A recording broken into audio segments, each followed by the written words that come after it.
Nithyanandam Paramasukhadam Kevalam Jnanamurtim Dvandvatitam Gagana Sadrisham Tattvamasyaadilakshyam Ekam Nityam Vimalamachalam Sarvadhi Sakshibhutam Bhavatitam Trigunarahitam Satgurum Tam Namami. Welcome to Nithyananda Yoga, where we transcend the limits of conventional practice and dive deep into the source of our being, drawing from the original source of yoga itself. Today, we're embarking on a journey of a simple 308 asanas, the Dvitiya Vinyasa Krama. But it's not just about contorting the body or mastering complex postures. It is about connecting in oneness with the cosmos. Your body will be like wax, moldable and pliable. Today, as we embark on this journey, shed the notion of limitations. Forget the boundaries imposed by your bone and flesh. Instead, recognize yourself as the very source material of the cosmos, the consciousness from where we all come from. With each movement, you will not just be stretching muscles. You will be reaching into the depths of your consciousness. Visualize yourself as a sculptor, crafting your form with intention and precision. Want to grow 4 inches taller by the end of this session? Believe it, for your body is a wax waiting to be molded as per your intention. There is only one enemy towards this that we have built within each one of us. That is the parasites of negativity. Every muscle you have built in the moment of anger, of anxiety, of pain, of incompletion becomes the boundary of your consciousness. Today, we embark on a journey to detoxify ourselves, make us experience our original nature as divine. So as we go through these 12 components, which is so unique to Nithyananda Yoga, from the original source, the Vedas and Agamas, remember, you are not bound by limitations. You are the creator of your reality. Embrace your true nature. Let us sculpt our beings into an epitome of strength, flexibility, and bliss. Welcome to a transformative experience like no other, Nithyananda Yoga. There are 12 different components that consist Nithyananda Yoga. One is the asanas, which we traditionally know of. The various body postures revealed by Paramashiva to align the physical geometry of our body, the physical geography of our body, to the cosmic geometry, the cosmic geography. As Paramashiva says, sthiram sukham asanam, that body posture which is steady, comfortable, because it's in its original nature of Paramashivatva. The second are the pranayamas, the various systematic breathing techniques that Paramashiva has revealed for each one of us, that connect us to the higher dimensions of the cosmos and increase the life energy within us. The fourth are the bandhas, the different internal locks of the body. The third are the mudras, the various hand gestures and body movements to seal that life energy within ourselves. The very word mudra means seals. You will be able to seal the space of oneness within you with Paramashiva. The fourth are the bandhas, the various internal locks of the body to awaken the Kundalini Shakti, our latent potential energy, and make us conducive for the ultimate experience. The fifth are the karanas, the beautiful dance movements of the body, revealed by Paramashiva to put you in the space of ultimate bliss, and which engage all the different parts of your body. The next are the visualizations. As Swamiji says, the intention with which you move your body manifests as your reality. As you hold the visualization within you of the various gods and goddesses of KAILASA, of the various beings of this universe, you manifest the powers of those beings within you. The next are the japas, the various powerful energy vibrations of the cosmos that you will be subtly repeating in your throat center that will cause your very DNA to be bound to the cosmos, to your consciousness with the highest frequency possible. The next are the pramanas, the chanting of the sacred mantras, the original source scripture of Hinduism that reveal the science of Nithyananda Yoga, of yoga, because as Swamiji says, yoga has a source and it is Hinduism. These original verses will manifest the vision Paramashiva had when he created yoga in each and every one of us. There are weights, which is an optional component, helps us to enhance our experience of Nithyananda Yoga as revealed from the source scriptures of Hinduism. The next are the mandalas, the cosmic geometrical representation. The Shri Chakra, the Shri Yantra, which is the direct geometrical representation of the cosmos. When you keep that in front of you and gaze at it throughout your Nithyananda Yoga, your body will fluidly just align itself to the cosmos. We have the Abharana, the Rudraksha, which we keep on our body, which acts as an energy battery, sucking in, storing the energy that we produce during this Nithyananda Yoga and releasing it to us throughout the day to fuel our entire day with consciousness. The last but not the least are the Aushadas, the various sacred herbs that you can apply to, which can be infused with the thought current of Paramashivatva to manifest it within you. With this understanding, let us get right into the practice of Nithyananda Yoga, which starts with invoking the presence of Paramashiva himself, the very being of Paramashiva, to witness our Nithyananda Yoga today, with the chanting of the Shiva Mula Mantra.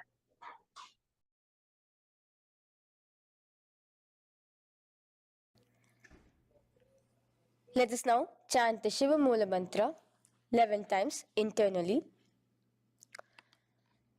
Om Ham Hom Shivaya Namaha. Om Ham Hom Shivaya Namaha.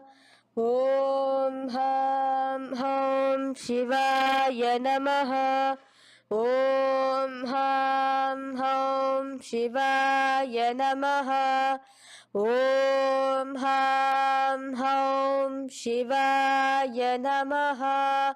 Om Ham Hom Shivaya Namaha. Om Ham Hom Shivaya Namaha. Om Ham Hom Shivaya Namaha. Om Ham Hom Shivaya Namaha.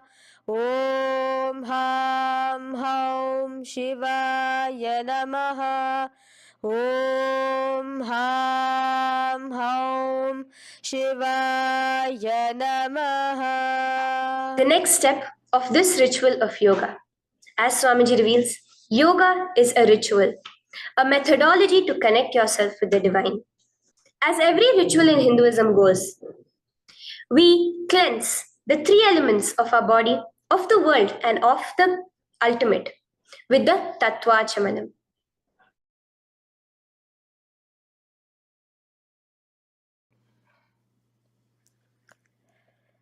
The next is the Tattvachamanam. So now I request all the participants to have the Panchapatram and the Uddharani, the traditional cup and the spoon filled with some fresh water. Now,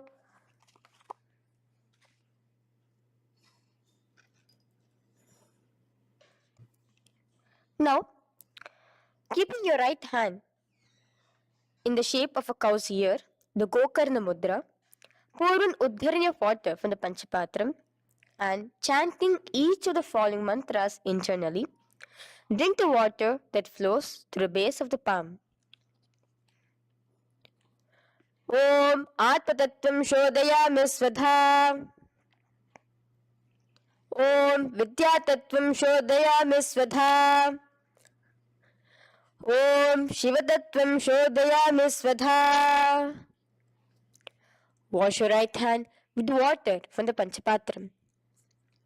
Now, chanting the following mantra internally, wipe the upper and lower lips twice using the base of the right hand thumb, moving the hand from right to the left of the lips.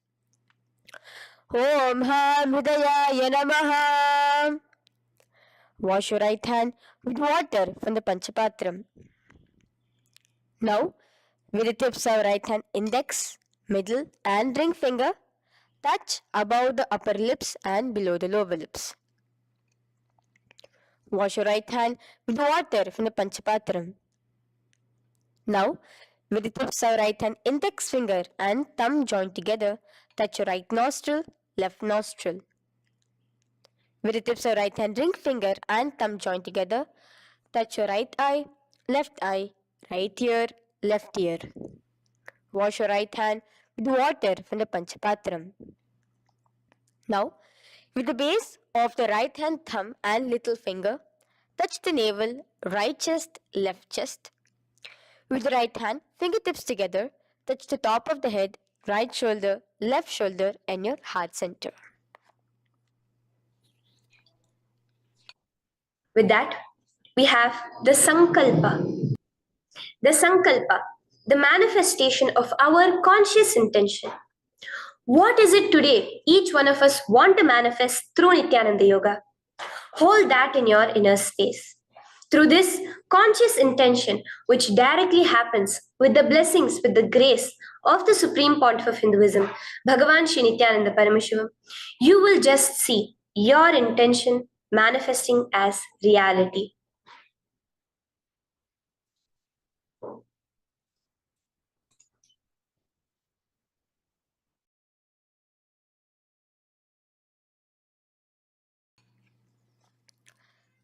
The next is the Sankalpa, the conscious resolution. So now I request all participants now to, with your right hand, cover your left palm, which is the Sankalpa Mudra, and keep both the hands on the right thigh. Continue to keep this mudra till the end of the Sankalpa.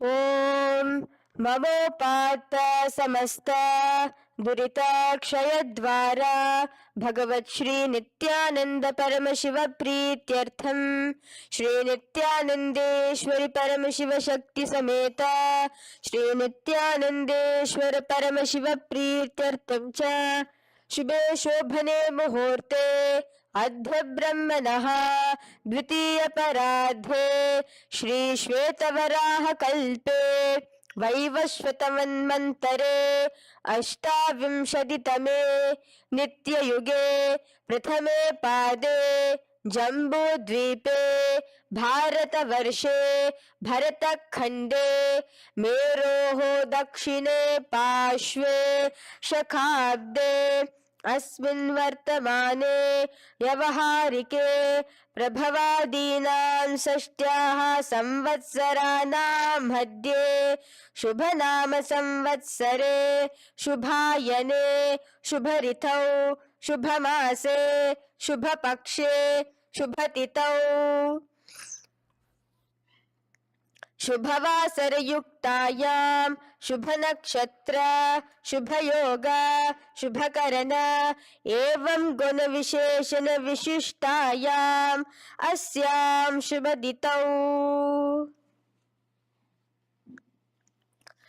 Shri कैलासोन्नत द्वादशान्त Shyamala पीठारूढ Shri Meenakshi सुंदरेश्वरा भिन्न स्वरूप परशिवपुत्र रत्नकुमार गुरुमन्यतुल्यावतार श्री पार्वती स्तन्यपान लब्ध दिव्य ज्ञान विश्रुत सकल निगमागम सारभूत द्राविड वेद प्रवक्त्रे श्रीमत् परमशिव करुणा समधिगत मुक्तामय चतुरश्रयान गीयमान छत्र चामर श्री चिन्ह काहलादि समस्त बिरदावल्यलंकृत ज्ञान विज्ञान चक्रवर्ती सर्वजन संग सद्यो निर्वाण दीक्षा व्याप वर्ग वर्ष विश्रान जीमूत परमत कलभ केसरी शैव सिद्धांत स्थापनाचार्य श्री राजाधिराज पांड्य महाराज गुरु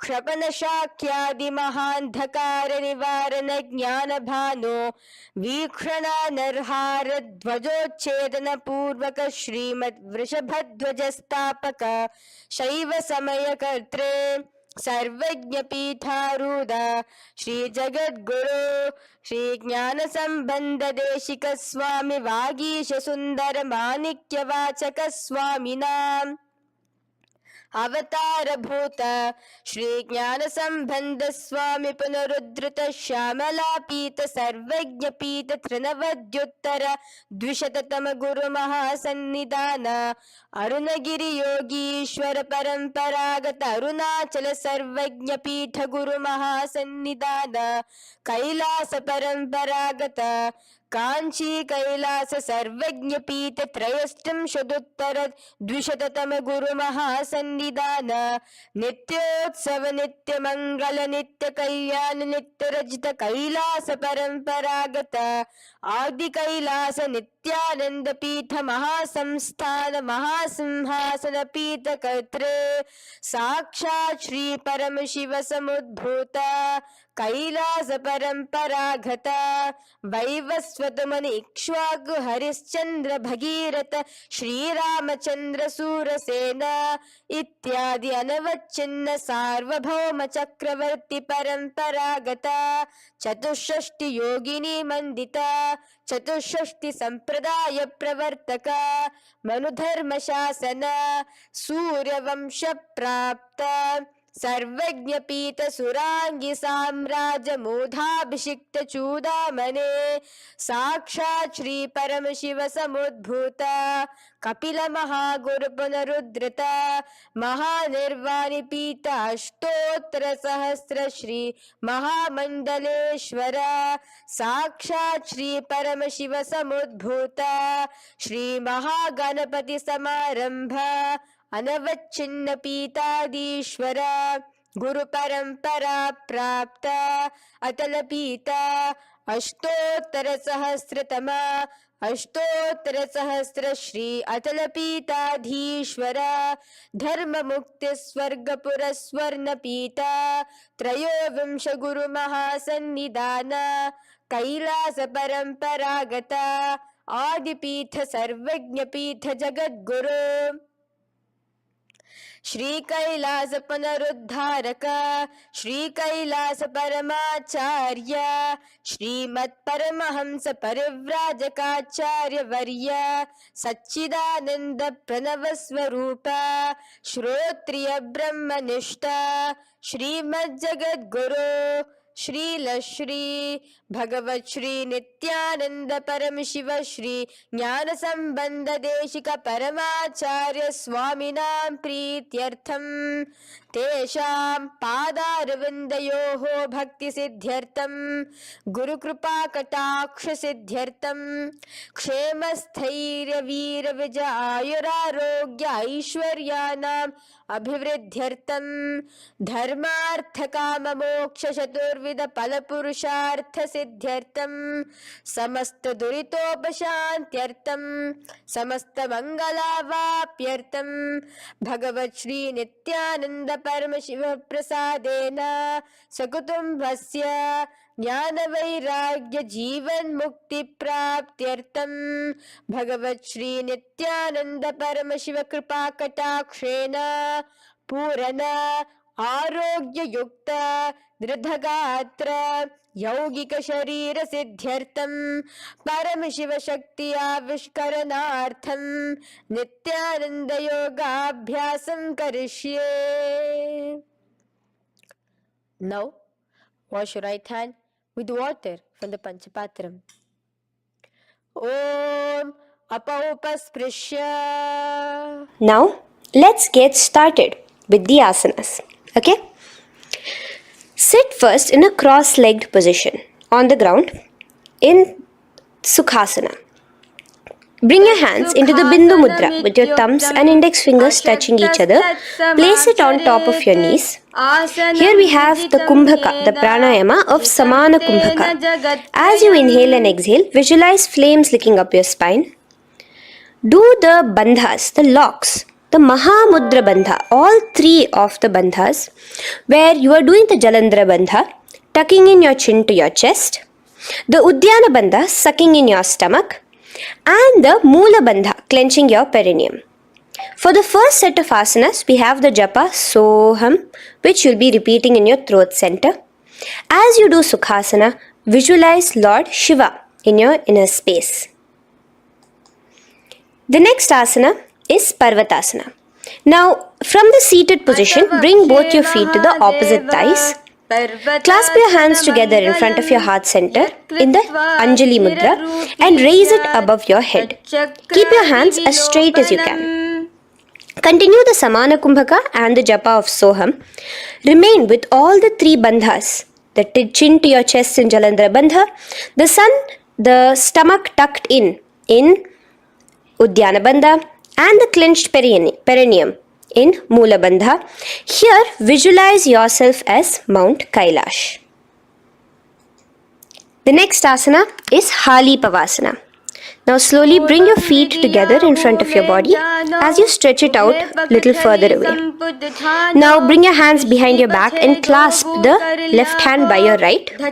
Lean forward, placing your forehead on the ground as you continue to engage all the three bandhas. Here, gaze at your nose. Visualize Swamiji, the Supreme Pontiff of Hinduism, in your inner space.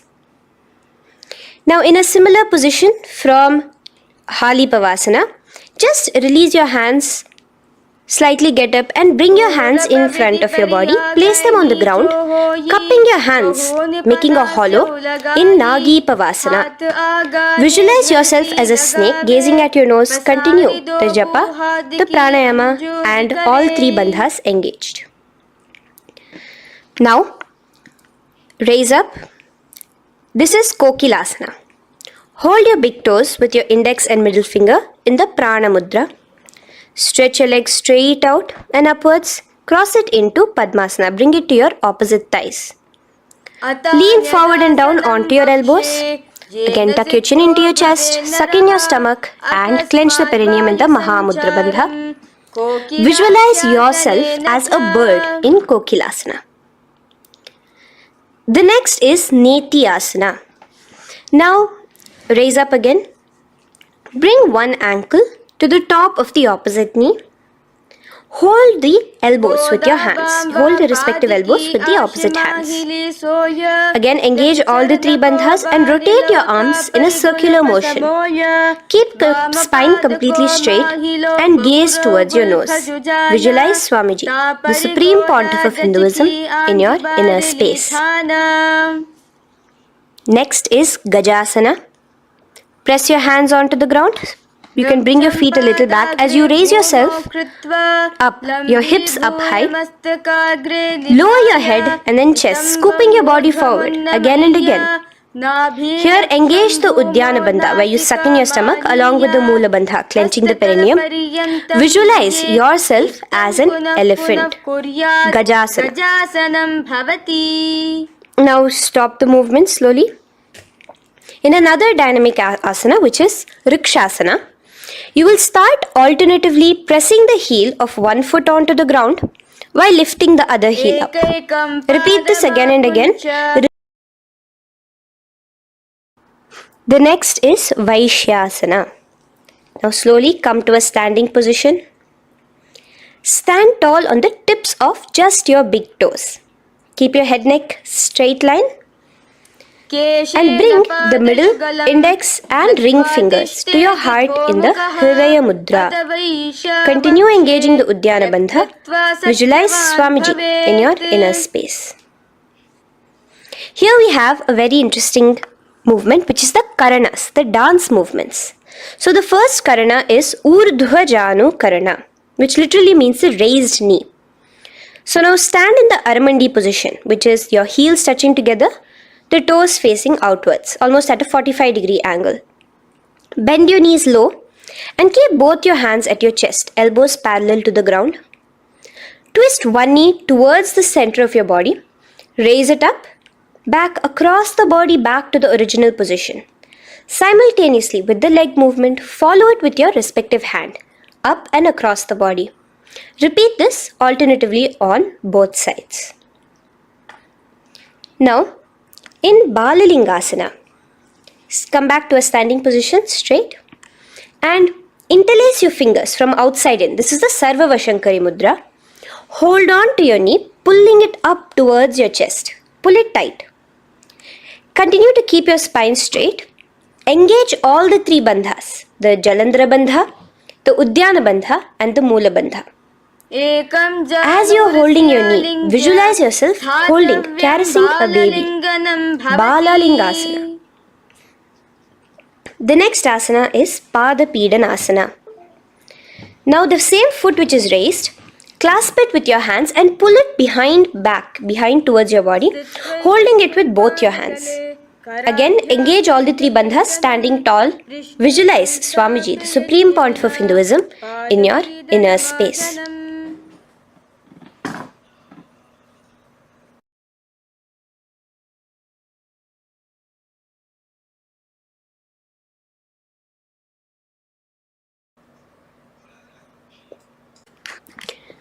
From here, let's enter into Natarajasana.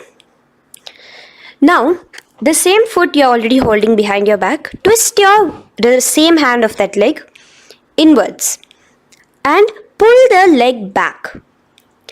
Extend the opposite hand forward with the index and thumbs together, again in the Bindu Mudra. Now, pull the foot back and up while leaning forward in Natarajasana. Hold your balance here.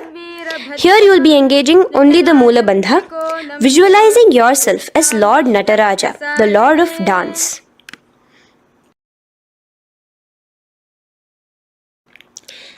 Now again let's repeat Balalingasana on the other side with the other leg. Pull it up towards your chest with the hands in the Sarva Vashankari Mudra. Engage all the three bandhas as you visualize yourself holding and caressing a baby. Now pull your foot back into Pada Pidanasana on the other side. Remain with all the three bandhas engaged. Visualize Swamiji in your inner space. And lean forward. Now, hands stretched in the Bindu Mudra into Natarajasana.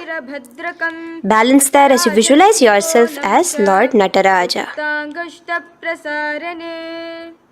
Now, come back to a standing position. Release your leg. Gain your balance. As we enter into the Ardharechita Karana. Now again bring yourself to the Aramandi position, heels together, toes pointed outwards and knees bent. Now from this position, bring your right foot onto the tips of the toes behind the left heel. The heel should be up. Bring your left hand towards your chest, parallel to the ground again, and extend the right arm out and wide like a pendulum. Bring it back towards your chest. Now while your arm is swinging, remember to move your fingers one by one inwards towards the palm and then outwards. Now place the right hand over the nose. Uncross your ankles. Let's do this on the other side also. Cross the left ankle behind and stretch the left hand out like a pendulum.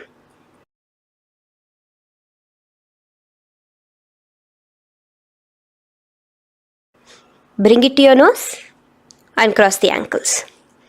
Now let us enter into the skeleton dance. It's a very powerful meditation.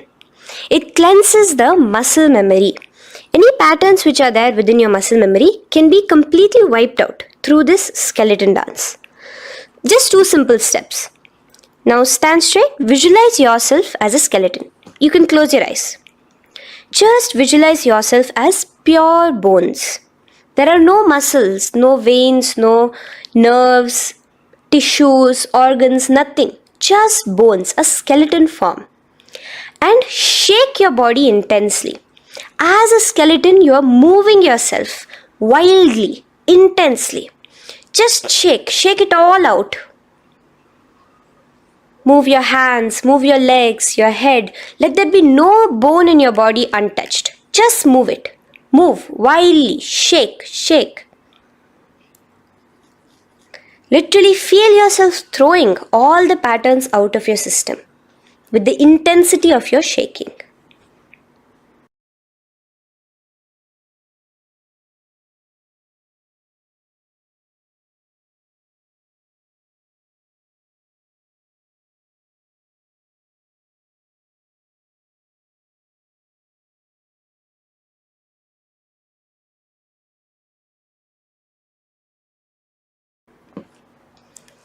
Now slowly calm down.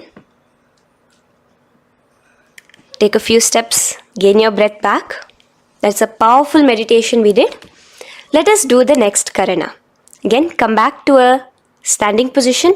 Do the Aramandi. Your toes outwards, knees bent with your feet together. Now here, raise your hands above your head. Keep your palms completely straight and cross the wrists with the palms facing forward and the back of the hands outward. Now from the crossed wrists, uncross the wrists, spreading your arms out wide while you turn your hip towards the side. Turn by the waist sideways. Bring your hands back over the head and turn on the other side. Repeat this on the other side. Do it again. Let's twist out. Come back to the middle and twist out again. This is the Kati China Karana. Now stand tall. Raise your hands above your head. Bring yourself to the top of the tip of your toes. Let your hands face each other parallel to the ears. You're tall, pushing yourself, stretching yourself. Again, engage all the three bandhas. Tucking in your chin to the chest, sucking in your stomach and clenching your perineum. Visualize yourself as a palm tree. We have the japa changing over here where you will be repeating Shivoham in your throat center. Tadasana. Now, as we enter into Uttanasana, relax and lean forward, bringing your hands on by the ground next to your feet. Keep your palms flat on the ground. Try your best. Engage all the three bandhas. Remain with all the three bandhas engaged as you visualize Swamiji, the Supreme Pontiff of Hinduism himself, in your inner space. Now jump your feet back into Tarakshvasana, coming to a plank position. Keep your hands shoulder width apart. Be steady there. Tuck in your chin to your chest in the Jalandhara Bandha as well as engaging the Moola Bandha. Now rotate your head while in the Jalandhara Bandha from shoulder to shoulder, side to side. This is Tarakshvasana. Visualize Swamiji, the Supreme Pontiff of Hinduism, in your inner space. Yes. Now lay flat onto the ground in Bhujangasana. Lower your entire body down. Now point your toes backwards. Keep your hands by the side of your chest and push yourself off the ground. Remember to use the strength of your lower back to hold yourself up. Open your mouth wide. Inhale through the hollow of your throat and exhale through your nose. This is the Bhujangani Mudra. In Bhujangasana, you will visualize yourself as a cobra. Now come back into a plank position. So you can tuck in your toes and come back into a plank position. In Shashasana, alternate bringing one knee towards your chest, back and forth. So you'll bring one knee front, push it back and bring the other knee. Repeat this again and again. Do the Sahaja Kumbhaka. Simple breathing in, breathing out. Engage the Moola Bandha, clenching your perineum.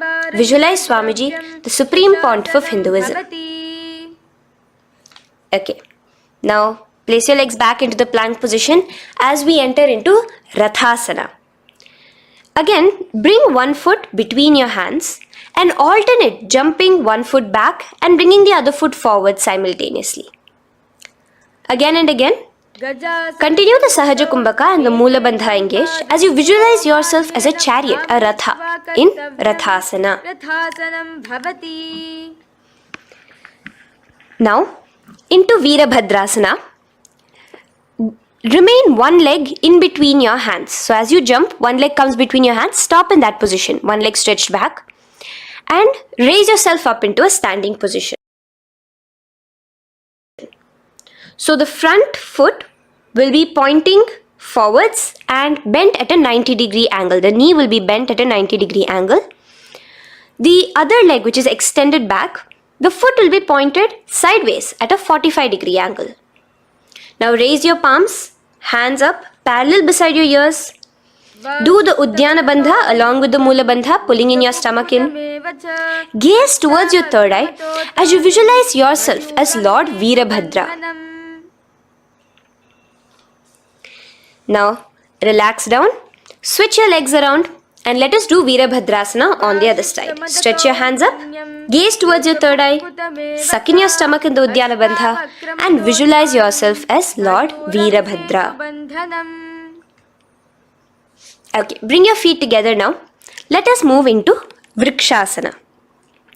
Now stand tall, gain your balance here slowly. Bring one foot towards the inner thigh. Bring your palms together, raise them up above your head in the Anjali Mudra. Keep your elbows as straight as you can. Again, continue the Uddiyana Bandha, sucking in your stomach. Gaze forward, hold your balance, visualize yourself as a tree, the stability of a tree in Vrikshasana. Now, slowly bring your hands down. Now the foot which is in your inner thigh, bring it towards the opposite, to the root of the opposite thigh. Bring your hands in the Namaskar Mudra in front of your heart center together and visualize yourself here as Lord Garuda, just engaging the Mula Bandha alone here. This is Garudasana. Now let us repeat Vrikshasana on the other side. Slowly put your foot down. Bring the other foot to the inner thigh. Raise your hands above your head. Suck in your stomach in the Uddiyana Bandha and visualize yourself as a tree. Let's repeat Garudasana on the other side. Slowly bring the foot to the opposite thigh and lower your hands to be in front of your heart center. Release the Uddiyana Bandha, just engaging the Mula Bandha, clenching your perineum. Visualize yourself as Lord Garuda, the eagle vehicle of Lord Mahavishnu. Okay, bring both your feet to the ground now and spread them far apart from each other. Now keep one leg toes pointing forward and the other set of toes pointing sideways. Straighten your arms out parallel towards the ground. Bring your front arm down towards the front foot, beside your foot, while the other arm extends towards the sky. Visualize yourself as a triangle in Trikonasana. Now raise up and let's repeat Trikonasana on the other side. Switch the position of your legs around and go forward. The other arm raised towards the sky. Visualize yourself as a triangle. Now come back to a standing position. Bring your feet together. We are having another Karana, the Nikuttaka Karana. Bring yourself to the Aramandi position. Feet together, knees out wide. Here now bring your hands towards your chest, but keep both your palms parallel towards each other. Bring your right foot onto the toes with the heels up. And simultaneously bringing the right hand towards the top. Now drop the right foot, simultaneously lifting the left foot onto the toes and switch the hands position. Now the left hand is on the top and the right hand is on the bottom. Repeat and let us do this repeatedly. Okay, relax now, come back to a straight position and sit down onto your toes. Sit on your heels with your toes on the ground, knees raised up off the ground, together in front of you in Angushtasana.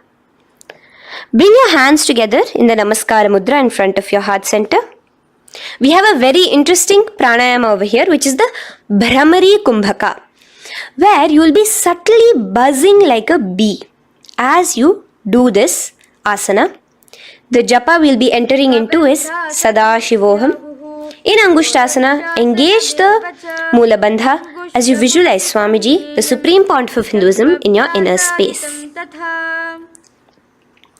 Now in the same position, slowly bring your hands to the ground.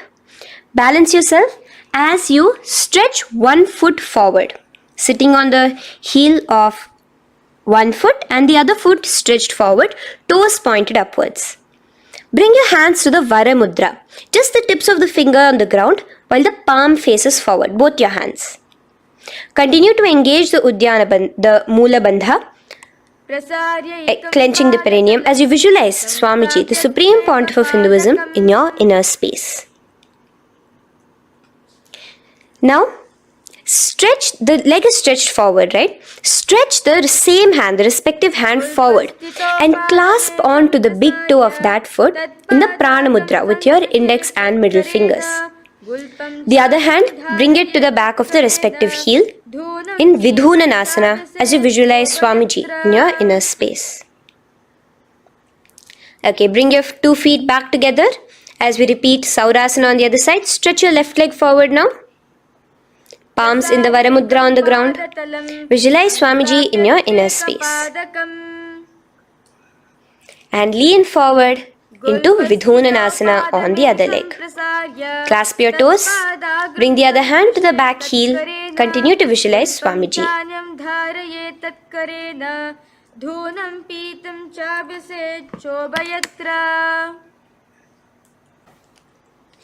Now bring your 2 feet back together as you continue to sit on the heels, getting a nice toe workout here.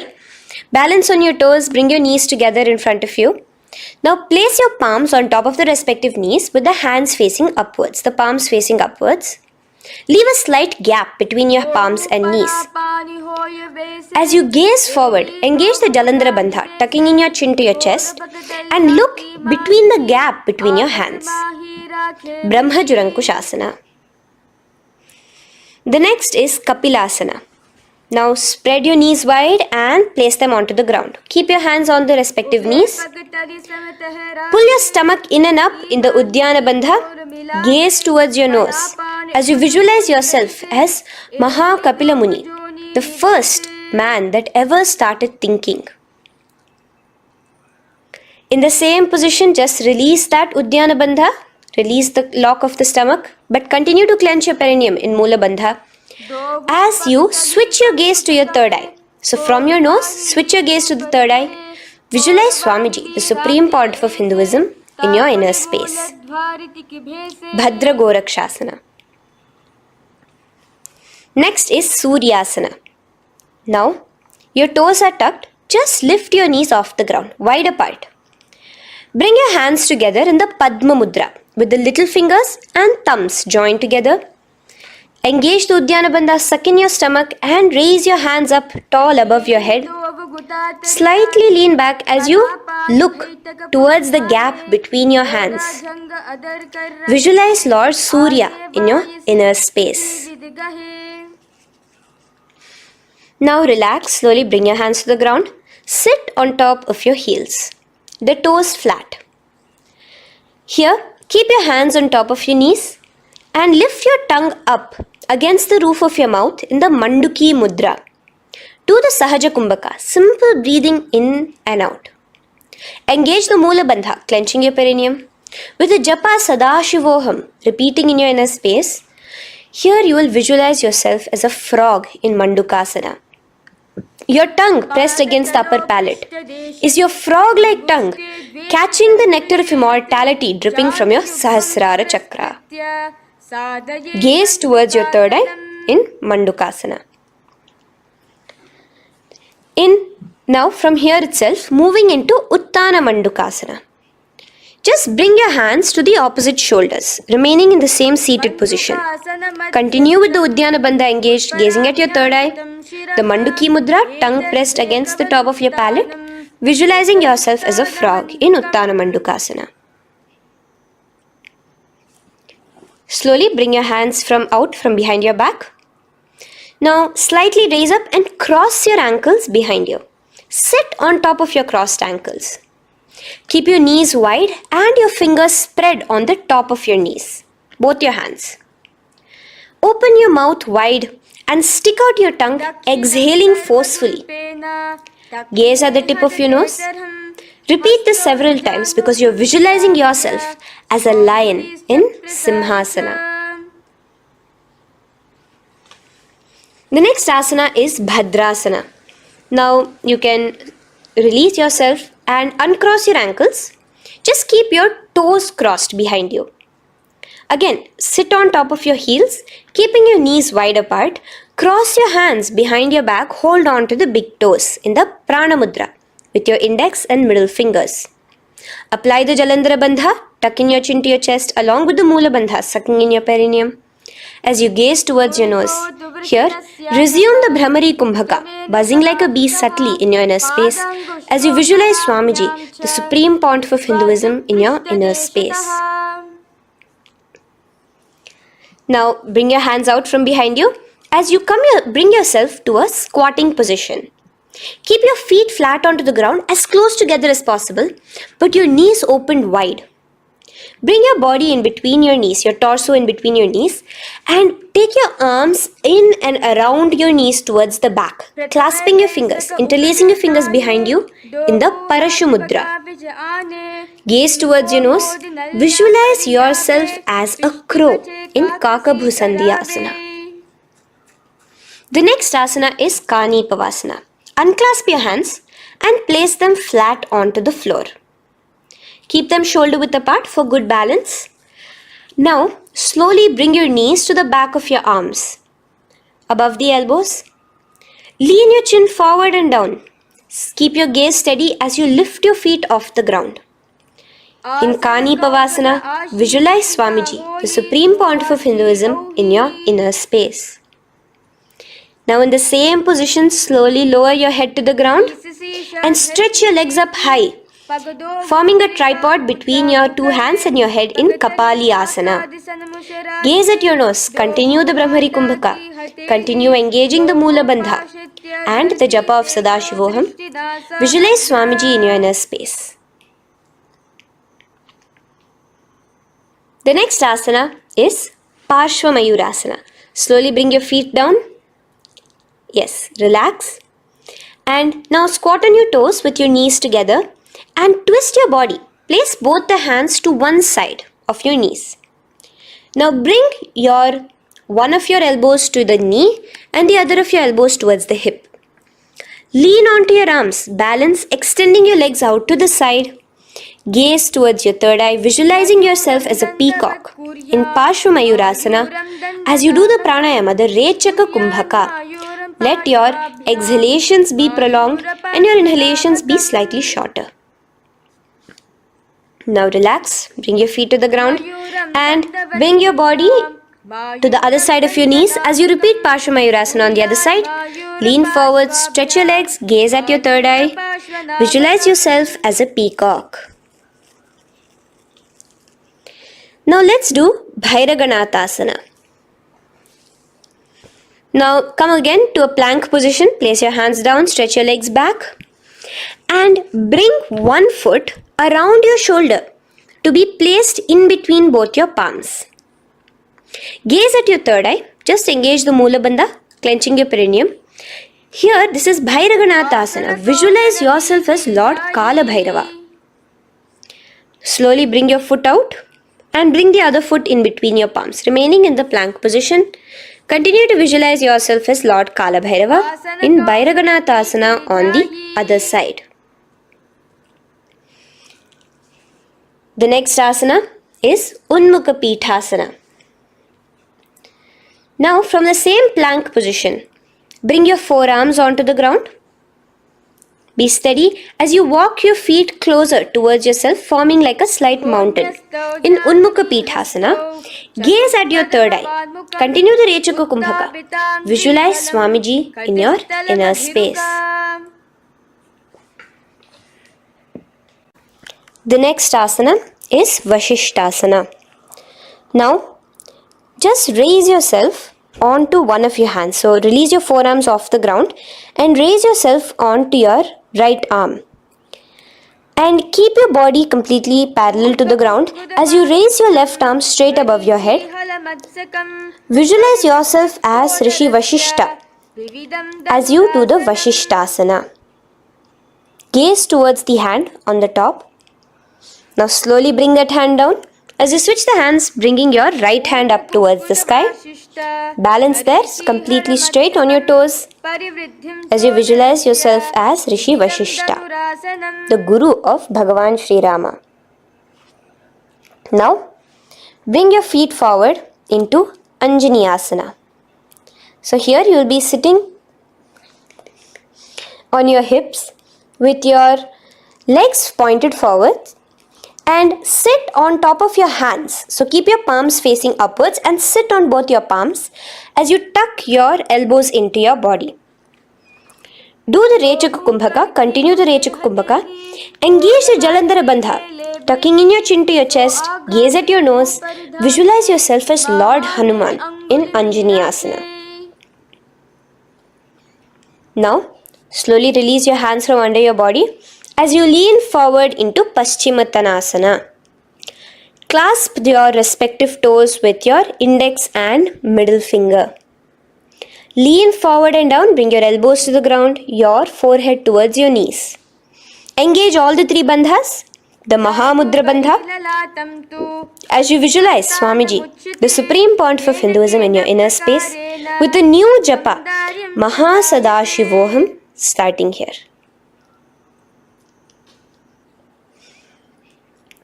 The next is Ugrasana. Now, you can raise up and clasp your hands behind your neck in the Parashamudra. Interlace both your fingers. Lean forward and down, bringing your forehead to your knees and your elbows onto the ground. Again, engage all the three bandhas in the Mahamudra Bandha as you visualize Devi Kali in your inner space in Ugrasana. The next is Marichiyasana.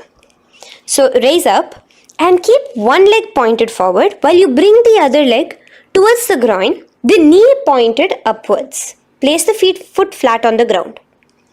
Now lean forward, bring both your hands, wrap your arms around the raised knee, clasping your hands behind the back together.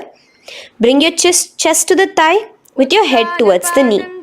Here engage just the Mula Bandha, sucking in your perineum, as you visualize yourself as Rishi Marichi in Marichiyasana.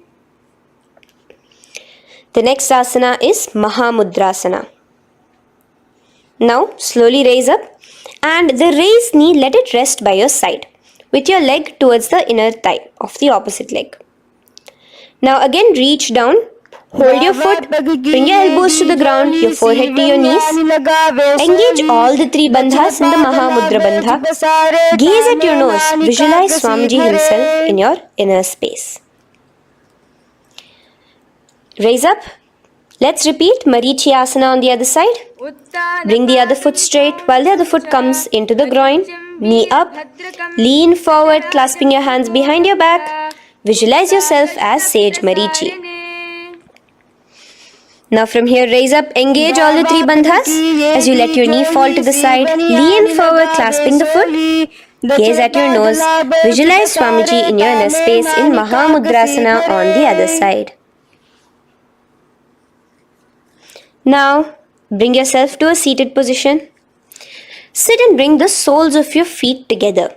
Bend your knees and keep your heels as close towards you as possible. While the knee, try to touch your knees to the ground. Clasp your feet together with both your hands. Maintain a straight spine. Gaze towards your nose in Bhadrasana 2. Visualize Swamiji, the Supreme Pontiff of Hinduism, in your inner space. The next asana is Gwali Pavasana. Now, keeping your feet together, just bring your hands towards the respective knees. Just lightly place them there. Tuck your chin to your chest in the Jalandhara Bandha, continuing to engage the Mula Bandha, clenching your perineum. As you gaze at your nose, visualize Swamiji, the Supreme Pontiff of Hinduism, in your inner space. Now, push your soles slightly further away from you. The joined feet, push it further away from your body. And lean forward, keeping both your hands, the fingers inside of the feet. Hold the soles of your feet. Lean forward and down. Bring your forehead to the ground. Gaze at your nose. Visualize the Yoni Mandala in your inner space. In Joni Asana. The next is Midiki Pavasana. Raise up. Stretch your arms out wide beside your body as you lean forward, your arms going over your knees. Bring your forehead to your feet. Continue to gaze at your nose. Visualize Swamiji, the Supreme Pontiff of Hinduism, in your inner space. Now, in Siddha Samadhi Asana, raise yourself up. Now, put your hands, your forearms, underneath the calves of the respective legs. Let your palms face up towards the sky as you bring your head down to your feet.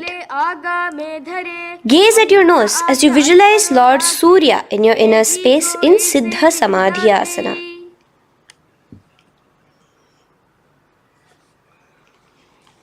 The next asana is Chiniki Pavasana. Raise up now. Bring both your feet together in front of you. Bring your feet back close to your body.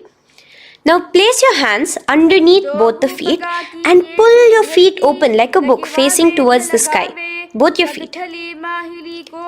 Press your elbows onto your thighs near the knees and gaze towards your nose, visualizing Swamiji in your inner space in Chiniki Pavasana. Giving yourself a nice stretch. Now release your feet and bring your hands to the respective knees. Gently push down on your knees, pushing it towards the ground. Suck in your stomach in the Uddiyana Bandha. Gaze at your third eye, visualizing Swamiji in your inner space. This is Charapata Chokasana. The next asana is Bhairavasana. Now continuing to remain with your feet together, you can use the help of your hands to bring your toes onto the ground with your heels pointed upwards. Just push yourself and try to do it. Continue to remain with the Uddiyana Bandha engaged, your stomach sucked in. Bring your hands to the Bindu Mudra with the index and thumbs together on top of the knees. Gaze at your third eye. Visualize yourself as Lord Kala Bhairava in Bhairavasana. The next asana is Samanasana. So slowly you can bring your feet out from underneath. Take now one foot towards your chest, holding with both your hands as the other foot rests by the perineum. Pull the sole onto your chest. Gaze at your third eye. Visualize yourself holding the breath in the Mooladhara Chakra, the Chaturdala, the 4-petal lotus of your body. Gaze at your third eye. Visualize Swamiji, the Supreme Pontiff of Hinduism, in your inner space in Samanasana. From here, let's move into Apanasana. Now, the foot that you have towards your chest, just bring it over your shoulder and place both your palms onto the ground beside you. As you lift the leg by your perineum, stretch it out and lift it up high into the sky in Apanasana. Gaze at your third eye, visualizing Swamiji in your inner space. Let's repeat Samanasana on the other side. Bring your foot down.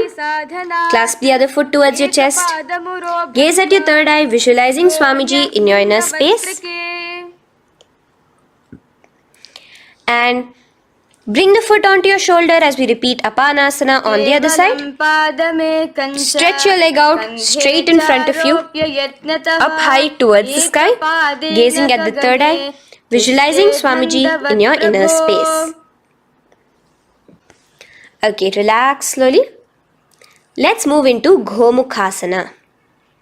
Now, sitting in a seated position, cross one leg over the other, like over, and align the knees together at the center of your body and the feet by the opposite hips. Place both your hands on top of the stacked knees. Gaze at your nose. Here we have a beautiful pranayama, very cooling pranayama, which is the Sheetkari pranayama, where you will be inhaling through your clenched teeth with your tongue pressed against behind your teeth and exhaling through your nose, creating a hissing sound. The japa will be for the next sequence of asanas, Om Nithyanandoham. Visualize the face of a cow in Gomukhasana. Now keep your knees crossed. From the knees, bring your hands towards the respective toes on the side of the body. Clasp the big toe in Pranamudra. Suck in your stomach in the Udyana Bandha. Visualize yourself as Rishika Anasuya in Anasuyasana. Now in Anusuyasana 2, just bring your hands behind your back, clasped together, interlaced fingers in the Parashamudra. Lean forward and down. Try to bring your nose to touch the ground in front of you. Just visualize yourself as Rishika Anasuya and gaze at your nose. Anusuyasana 2. Raise yourself up now. Now bring one foot towards the perineum, knee resting on the ground. Raise your other foot with the foot in front of the lying down foot, knees pointed upwards towards your chest. Place your hands on the respective knees. Keep your spine tall, chest out. Gaze at your nose. Visualize yourself as Lord Garuda, the eagle vehicle of Bhagavan Mahavishnu. Garudasana 2. From here, moving into Naradasana. Now,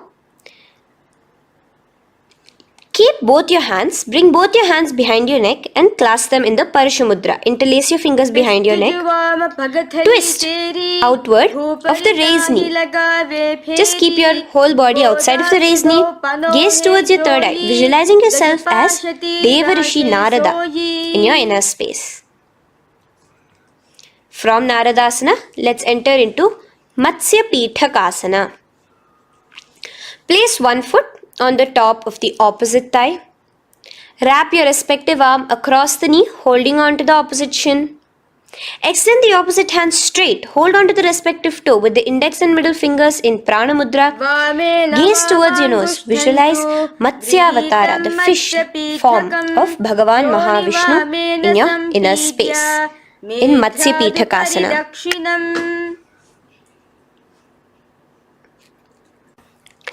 From there, let's repeat the Gomukhasana and the rest of the asanas on the other side too. So slowly you can cross your knees over to the other side in Gomukhasana. Keep your hands on the top of your knees.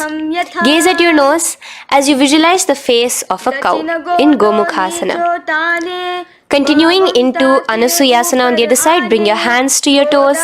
Suck in your stomach in the Udyana Bandha. Gaze at your nose, visualize yourself as Rishika Anasuya. And lean forward, bringing your hands behind your back in Anasuyasana 2. Interlace your fingers in the Parashamudra. Continue to gaze at your nose, visualizing yourself as Rishika Anasuya. As you relax the Udyana Bandha, just clenching the Mula Bandha alone. Raise up, bring your feet together in front of you as we enter into Garudasana 2. Place your hands on the respective knees. Stay straight. Visualize yourself as Lord Garuda as you gaze towards your nose. And twist your body out of the raised knee, hands clasped in the Parashamudra behind your neck.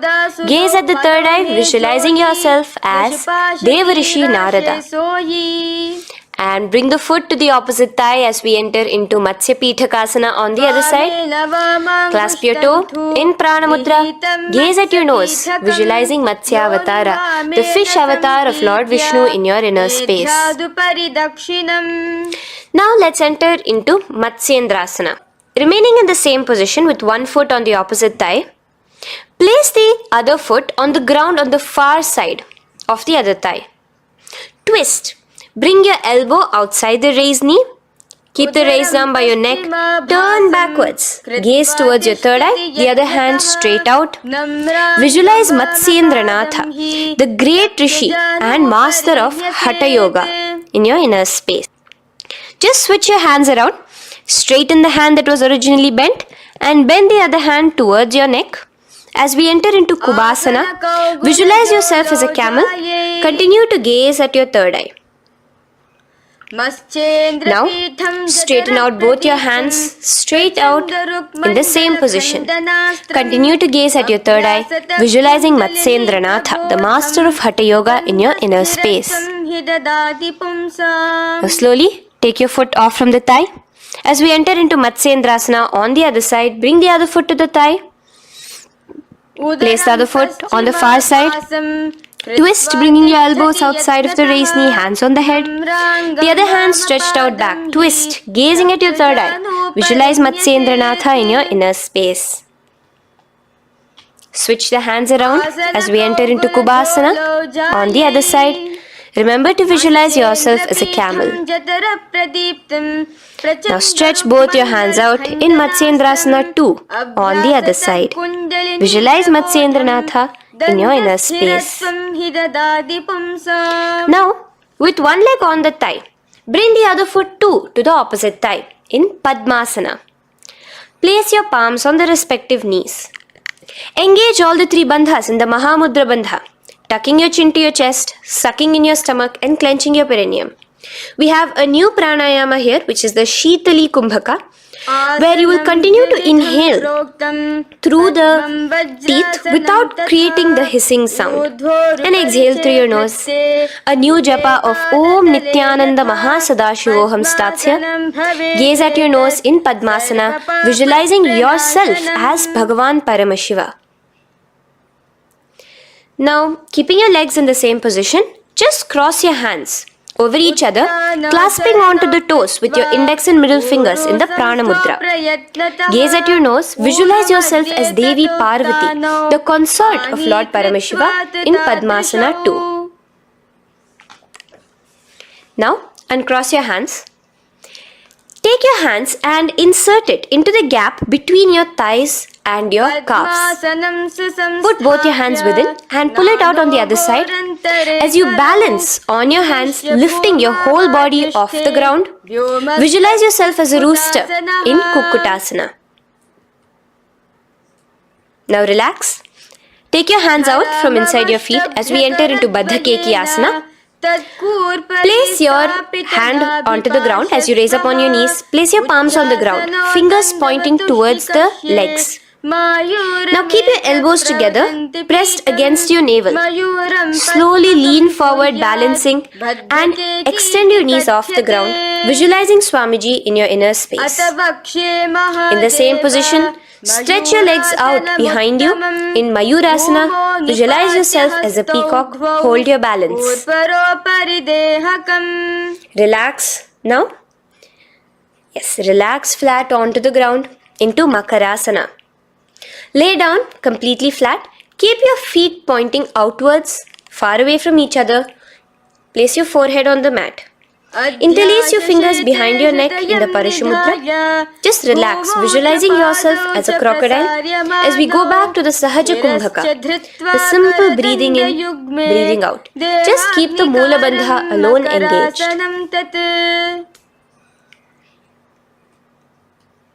The next asana is Shalabhasana.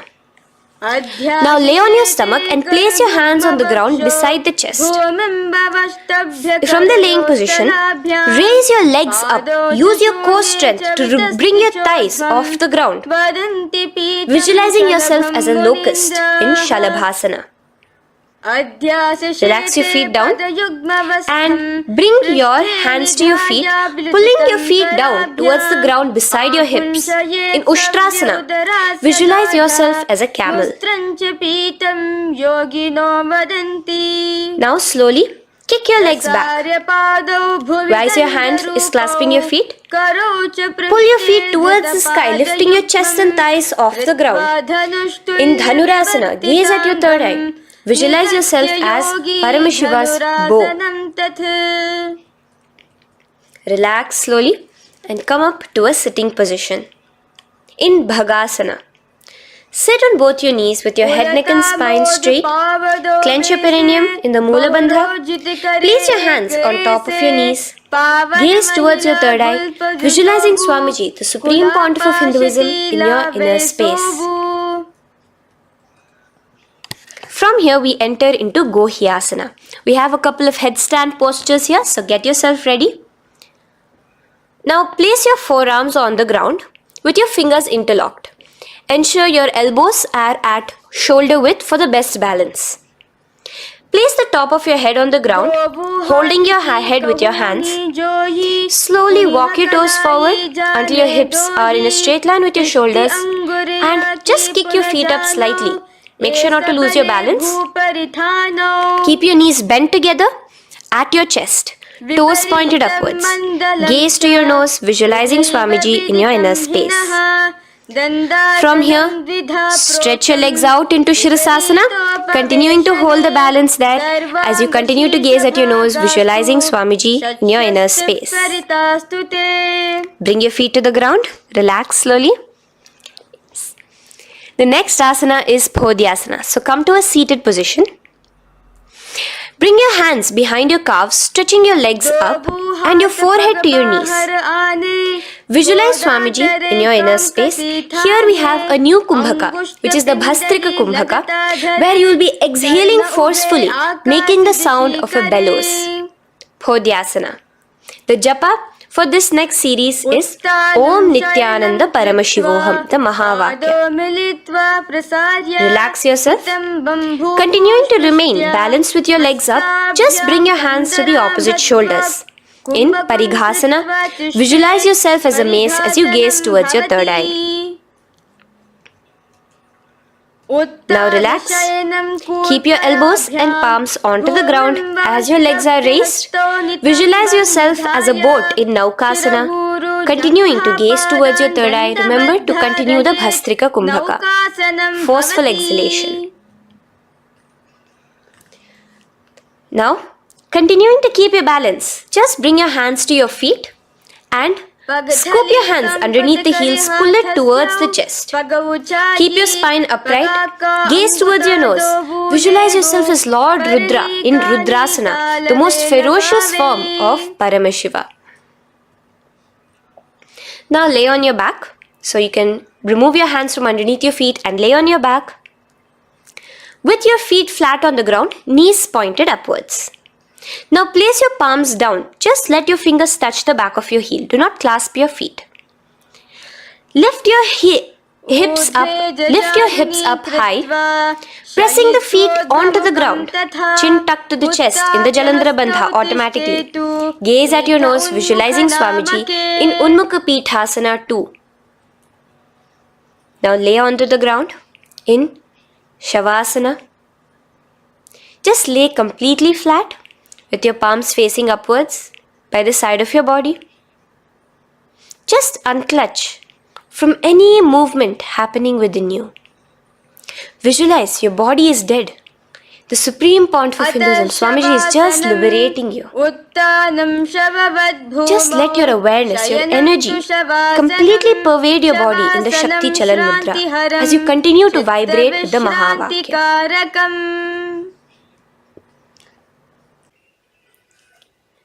Roll over to one side and come to a seated position.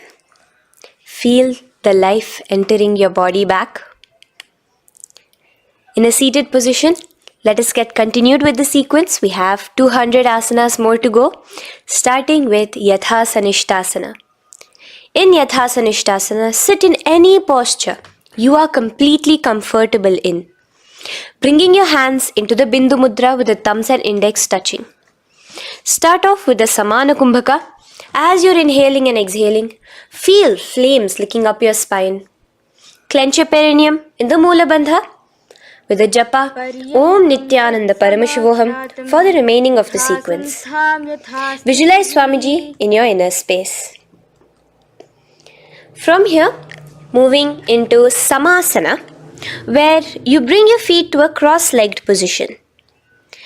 Keep your hands on your knees with the thumbs and index touching in the Bindu Mudra. Just inhale and exhale as you visualize Swamiji in your inner space. The next is Muktasana. Press your left foot against your genital region. Place the right foot on top of your left. Keep your hands facing downwards on top of your knees. Sit straight, gazing towards your nose. Visualize yourself as a sage liberated by Swamiji himself. Now, continue to remain in the same position as we go into Siddhasana, where your gaze will be switching from the nose to your third eye. Continuing to visualize Swamiji in your inner space, ensure the Moola Bandha, the perineum, is locked. in Siddhyasana now. Continuing the same position. Engage all the three bandhas. Sucking in your stomach, bringing your chin to your chest in the Mahamudra Bandha. Switch the gaze to the ground in front of you from your third eye. Visualize Swamiji in your inner space. Now, relax the Udyana Bandha and Jalandhara Bandha. Just keep the Moola Bandha, the perineum alone clenched, as we enter Rudrasana 2, where your legs will remain in the same position, just your hands alone, from resting on your knees, will turn around to the Bindu Mudra, the thumbs and index touching. Gaze towards the third eye, visualize yourself as Lord Rudra, the fierce dimension of Paramashiva. The next is Santadhunasana. Keep your hands in the Bindu Mudra, your legs crossed in the same position. As you switch your gaze from your third eye to your nose, visualizing Swamiji, his tranquility, unshakable nature. Now, relax the Bindu Mudra, keep your legs in the same position, and bring your hands to your navel, cupping one palm over the other in the Samputa Mudra. It looks sort of like a lotus bud. Continue to visualize Swamiji in your inner space in Siddhasana 2. The next asana is Bandha Yoni Asana. Maintaining one heel over the other in the same position of the legs, bring your hands to your face in the Shanmukhi Mudra. So just listen carefully now. Bring your little fingers beneath the bottom lip of both hands. Your ring fingers above your upper lip. Your middle fingers closing your nose, your nostrils. Your index finger covering your eyes. And your thumbs pressed into your ears. This is Bandha Yoni Asana, visualizing Swamiji in your inner space.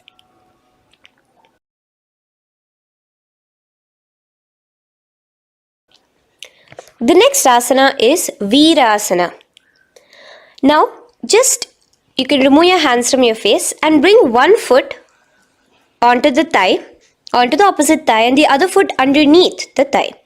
Keep your hands in the Bindu Mudra, thumb and index fingers together on the top of your knees as you embody the space and state of bravery, Veera, in Virasana.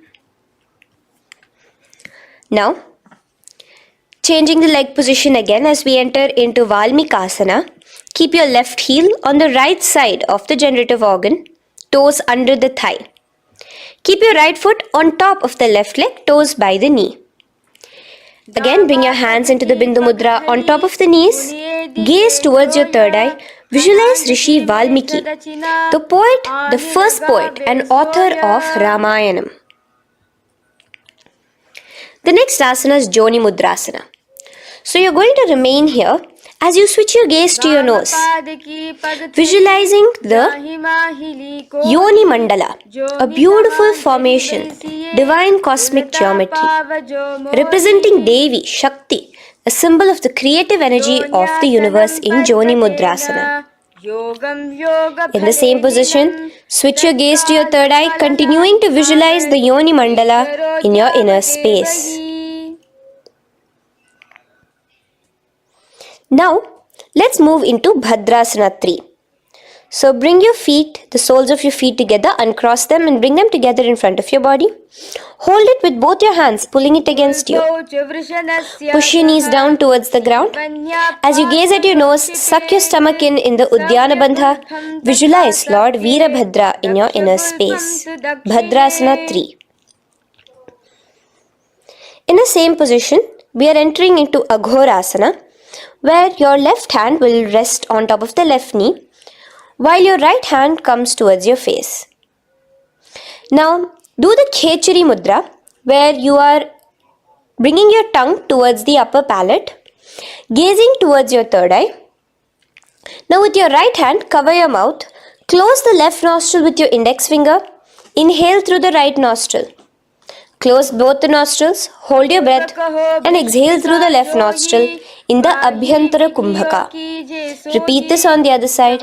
Visualize yourself as an Aghori, completely dedicated to Paramashiva in Aghorasana. The next asana is Kaneri Pavasana. So you can Distance your feet a little away from your body. As you lean forward, place your elbows onto the soles of your feet and rest your chin on your palms.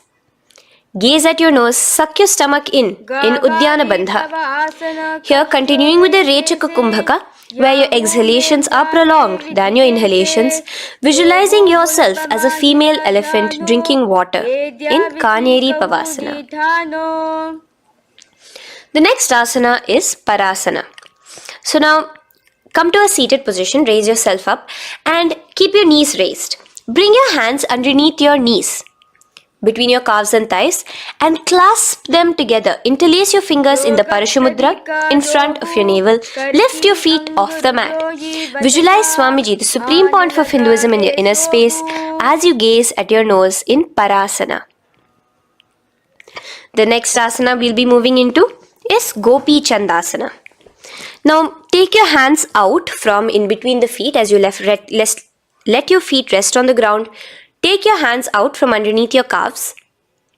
Interlace your fingers around the feet with the soles of the feet together and raise it up towards your chest. Rest your knee on top of your feet. Gaze at your nose.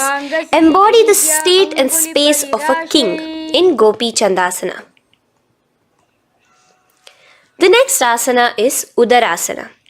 So now just quickly release your legs, bring your hands underneath your calves and hold on to your feet again from inside out, both your feet together. Bring your feet up to your chin, resting your chin on top of the interlaced fingers. Bring your feet to your chest, gaze at your nose, visualizing your body, the Supreme Pontiff of Hinduism, free from any defects in Udarasana. Now, in the same position, just lift your legs up towards your head. Let the top of your hands come towards the top of your head, your forehead. And this is Vishishtasana. Visualize yourself excelling in everything in this posture. Now, slowly relax. Keep your hands underneath your shins as you take your hands up to the shoulder, pulling your hand and interlacing your fingers behind your neck. In Bhujasana, visualize yourself as a cobra. The next asana is Kalyanasana. So in the same seated posture, bring your hands around from behind your neck, remove them and put them around your back, interlacing the fingers behind you. Gaze at your nose. Visualize yourself as a beautiful, auspicious goddess in Kalyanasana.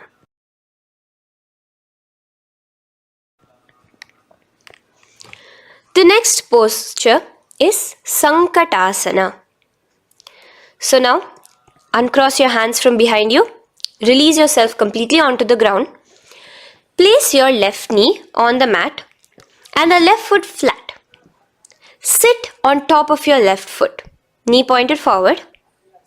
Raise your right leg on top of the left, bringing the right heel to the left hip. Place your hands on the opposite knees. Here, do the Ujjayi Pranayama. As you inhale and exhale, make the sound of an ocean. Visualize yourself as a swan, a beautiful swan in Sankatasana. The next is Dhenukasana. Just in the same position, slide your left heel to the left hip. Keep your right knee on top of the left. Place both your hands on your right thigh. Visualize a cow in your inner space as you suck your stomach in the Uddiyana Bandha, Dhenukasana. Now slowly uncross your legs as we move into Matsyendrasana. Place the right foot on the left thigh, the left foot on the right knee. Bring your left hand behind your back, hold the right thigh. Twist a little bit. Place your right hand on your left thigh. Twist your body, gaze towards your third eye, visualizing Swamiji in your inner space. The next asana, Matsyendrasana 2, just untwist your body As you clasp the respective toes of both your feet with your hands, lean forward and down, bringing your forehead to the ground in front of your feet. Visualize Swamiji, the Supreme Pontiff of Hinduism, in your inner space. Raise up now. Keep your legs in the same position. We have the Guru Asana. Interlace your fingers together and place it over the topmost knee. Suck in your stomach in the Uddiyana Bandha, clench your perineum in the Moola Bandha, tuck your chin to your chest in the Jalandhara Bandha. As you engage all three bandhas, visualize Swamiji in your inner space. Let us now repeat Sankatasana on the other side. So, you can release your hands, your legs as you cross the other leg over. Visualizing yourself as a swan, remember to put your hands on the opposite knees. The next asana, Dhenukasana, repeating it on the other side. Slide your leg out, bring both your hands to the topmost knee. Suck your stomach in the Uddiyana Bandha. Visualize a cow in your inner space. Matsyendrasana again, repeating it on the other side. Bring your legs to the cross-leg position. Twist your body around as you gaze at your third eye, visualizing Swamiji in your inner space. Untwist as we enter into Matsyendrasana 2 on the other side. Hold on to your feet, bring your forehead to the ground, continuing to visualize Swamiji in your inner space. Slowly raise up and let us do Guru Asana on the other side. Engage all the three bandhas in the Mahamudra Bandha. Interlace your fingers, place it on top of your knee. Continue to visualize Swamiji, the Supreme Pontiff of Hinduism, as we do Guru Asana. Now, slowly uncross your feet and place them flat on the ground, knees towards the chest in Pashasana. Keep your hands holding the opposite knees, thighs together, and keep your spine completely erect. Continue the Khechari Mudra, where your tongue is pressed against the roof of your mouth. As you gaze at your third eye, visualize Swamiji in your inner space. Continue the Ujjayi Kumbhaka. As you breathe in and out, make the sound like an ocean. Now in the same position, just bring your chin towards your knees in Bodha Shokasana.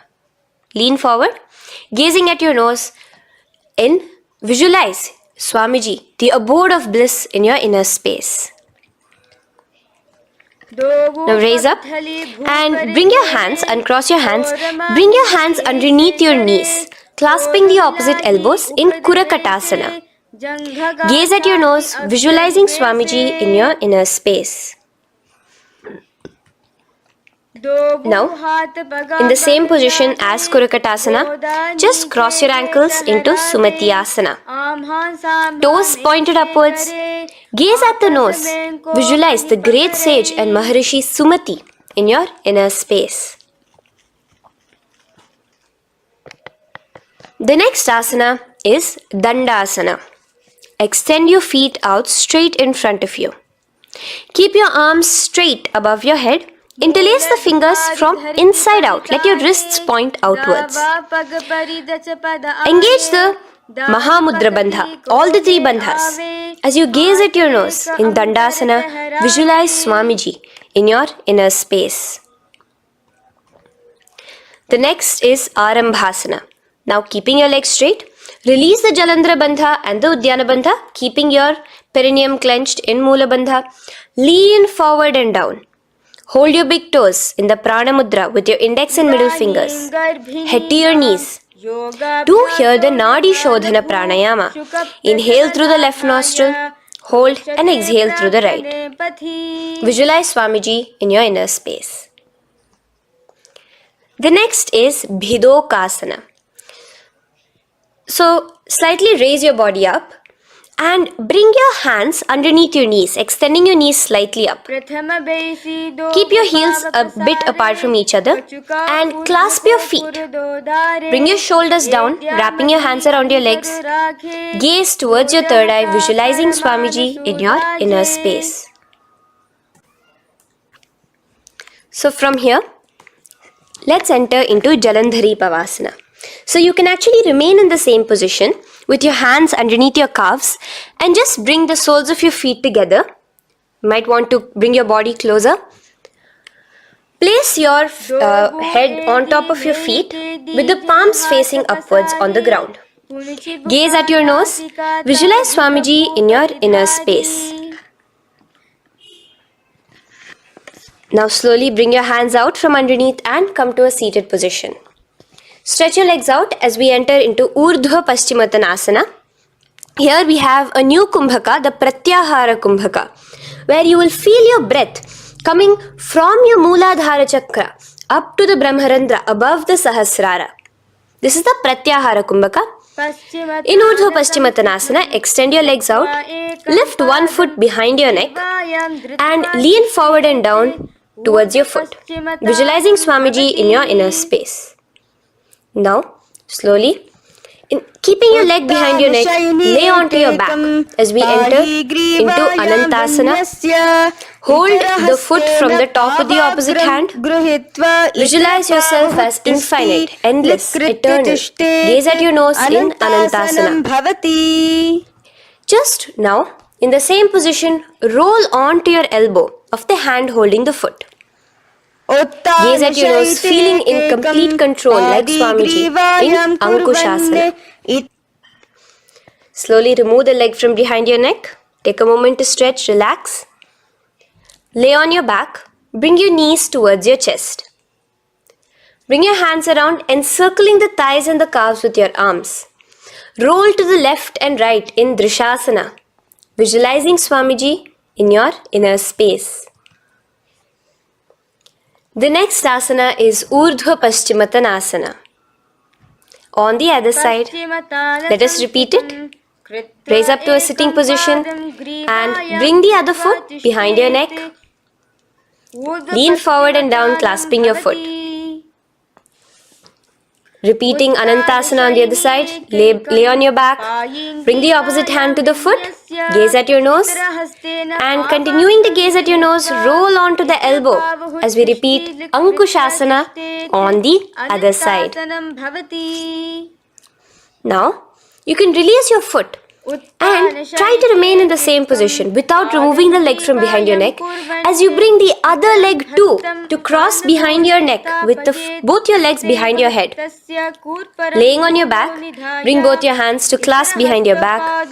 Gaze to your nose, visualizing Swamiji in your inner space in Yoga Nidrasana. As we enter into Atma Ramasana, in the same position you can uncross your hands from behind your back. Bring it up, continuing to keep it underneath the legs. Just clasp it behind your neck. So you can bring your legs out from behind your neck. Just let your hands interlace behind your neck, gazing to your nose, visualizing the Atma Rama, Bhagavan Mahavishnu within you as your soul blessing you, as you gaze at your nose in Atma Ramasana. Now, you can release your hands and legs. Continue to lay on your back as we enter into Kochikasana. Bring your knees to your chest with the soles facing upwards. Extend your arms sideways as you gaze towards your third eye, visualizing Swamiji in your inner space. Now, from Kochikasana, keep your arms reached out to the sides at shoulder level. As we enter into Jatara Parivritti 1, keep one knee bent, twist it and bring it to the ground on the opposite side with the other leg extended straight. In Jatara Parivritti 2, keep both the knees bent to one side. And in Jatara Parivritti 3, keep both the legs straight to one side. Throughout this, keep your head looking in the opposite direction. And let us repeat this on the other side. You can bring your knees back to your chest. Let your legs out, go to the other side and do Jatara Parivritti 1, 2 and 3. The next asana is Dvipada Pitham. So now, from Jatara Parivritti, you can bring your feet down, lay on your back with your knees pointed upwards, feet flat on the ground. Extend your hands, holding your ankles. And lift your hips up. Engage the Jalandhara Bandha automatically as you raise your hips up, gaze at your nose, visualizing yourself as a bridge in Dvipadapitham. Now in Paryankasana, so you can lay back onto the ground and place your feet flat. Bring your arms over your head, placing the hands flat near your shoulders with the fingers pointing towards the feet. Lift your entire body up and off the ground in Paryankasana as you visualize yourself as sturdy as stone furniture. Lay back down slowly as you bring your hands out. Keep your knees to your chest here and your hands on the shoulders as we enter into Svottanasana. Visualize you're laying on your back as a playful dog. Move your hips in the circular motion. Do the Sahaja Kumbhaka. Now let us enter into Viparita Karani. First, bringing your arms out from behind your shoulders. Let your arms be extended by the side of your body. Use the strength of your arms, palms flat on the ground, to push your body, your upper body, your lower body off the mat. And keep your legs straight above you, extended. Move your legs around and around in Viparita Karani. Automatically the Jalandhara Bandha is engaged. Breathing during the Jalandhara Bandha is the Murcha Kumbhaka. Visualize Swamiji in your inner space.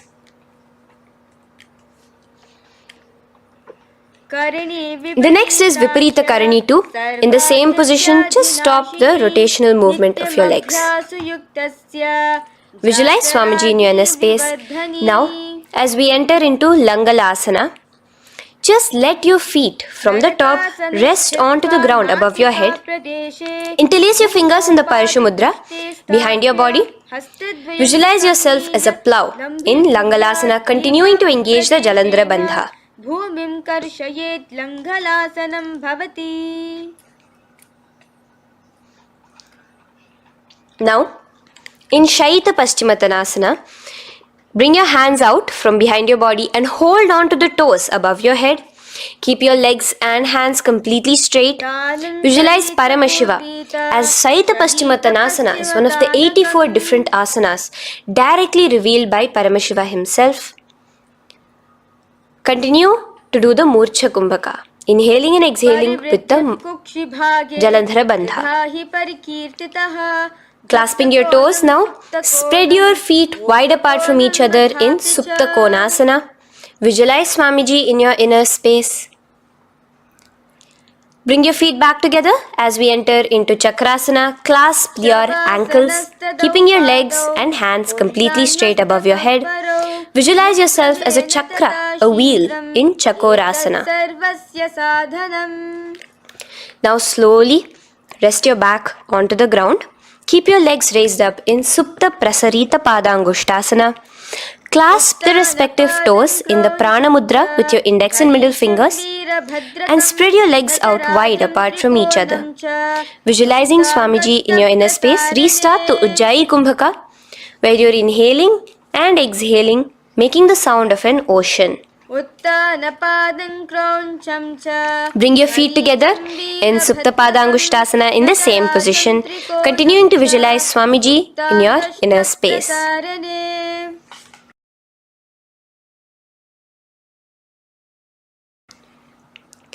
Now, bring your feet, release your feet and bring them into Padmasana.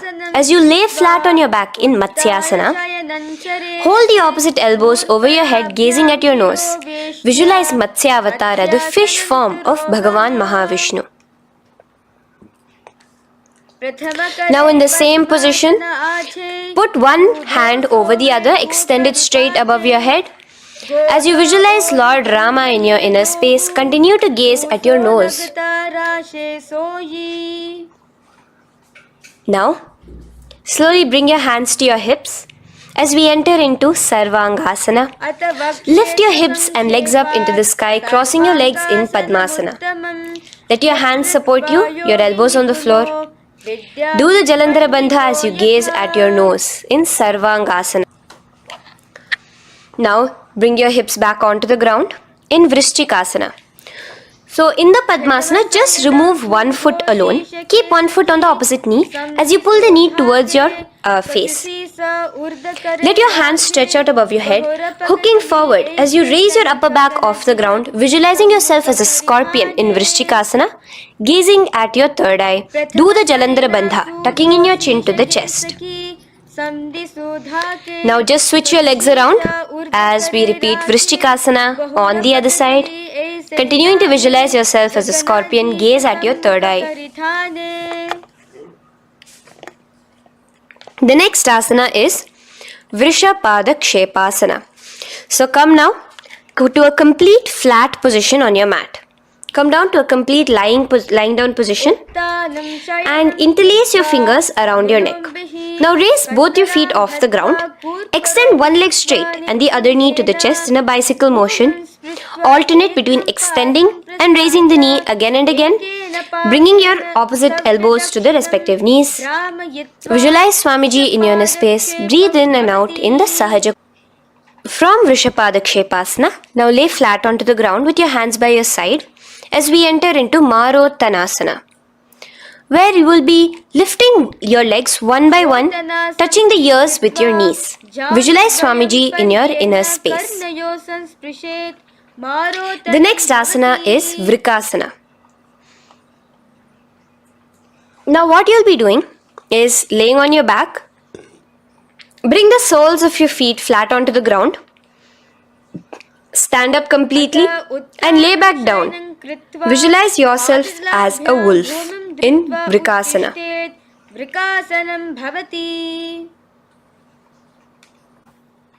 Now come back to a seated position as we enter into Luthasana, where you are going to be quickly throwing your legs above your head as you roll over completely, finishing in a prone position. Do this a couple of times. Come forward, roll over. Come forward and roll over again. Visualize Swamiji, the Supreme Pontiff of Hinduism, in your inner space. Now, take a moment to relax. Lay on your belly with your toes extended in Sarathasana. Keep your hands onto the ground by your shoulders. Now here, contract your lips and make a sound like a flute, whistling while inhaling. Visualize yourself as a ratha, as a chariot carrying warriors into battle for dharma on your back. Now from Sarathasana, let us enter into Dehalyullanghanasana. So place your palms on the ground and bring yourself to a plank position. Jump your leg forward and back between your arms, visualizing Swamiji in your inner space. Jump forward now. When your legs are between your hands, stand tall. Holding your toes with your hands, walk back and forth. Visualize yourself as a wise 60-year-old elephant in Jatyasana. Now come to a standing position. The next is a beautiful Karana, the Lolitika Karana. So keep your knees bent, feet pointing outwards again in the Aramandi position. Bend your elbows, keeping your hands at the chest level. Now swiftly move your arms across the body, bringing it back to the center and tilt your head back. Opening your chest up towards the sky, move your head in all the directions. Now stand back straight as we enter into Sarpasana. So stand erect like a rod with your arms by your side, hands touching the thighs. Visualize Devi, Kundalini, raising up and curling upwards around your body in Sarpasana. The next asana is Ushtra Sadanasana. Lean forward and down, standing on top of your palms. Begin to move and walk like a camel, visualizing yourself as a camel. In the same position, continuing to walk around, switch your visualization to visualizing yourself as a horse as you start to walk around like a horse in Ashvasana. Now raise up tall as we enter into Kapota Nitakasana. Interlace your fingers behind the back, pulling them down towards your calves. Open up your chest. Keep your hands in the Parashamudra. Visualize yourself as a soaring bird diving down in Kapota Nitakasana. Now, Stand tall as we enter into another karana here, the Tala Pushpaputam karana. Bring yourself to the Aramandi with your hands in the Namaskara mudra. Simultaneously now, open up your palms while raising one heel off the ground, slightly lowering the waist and shoulder of the heel you have raised.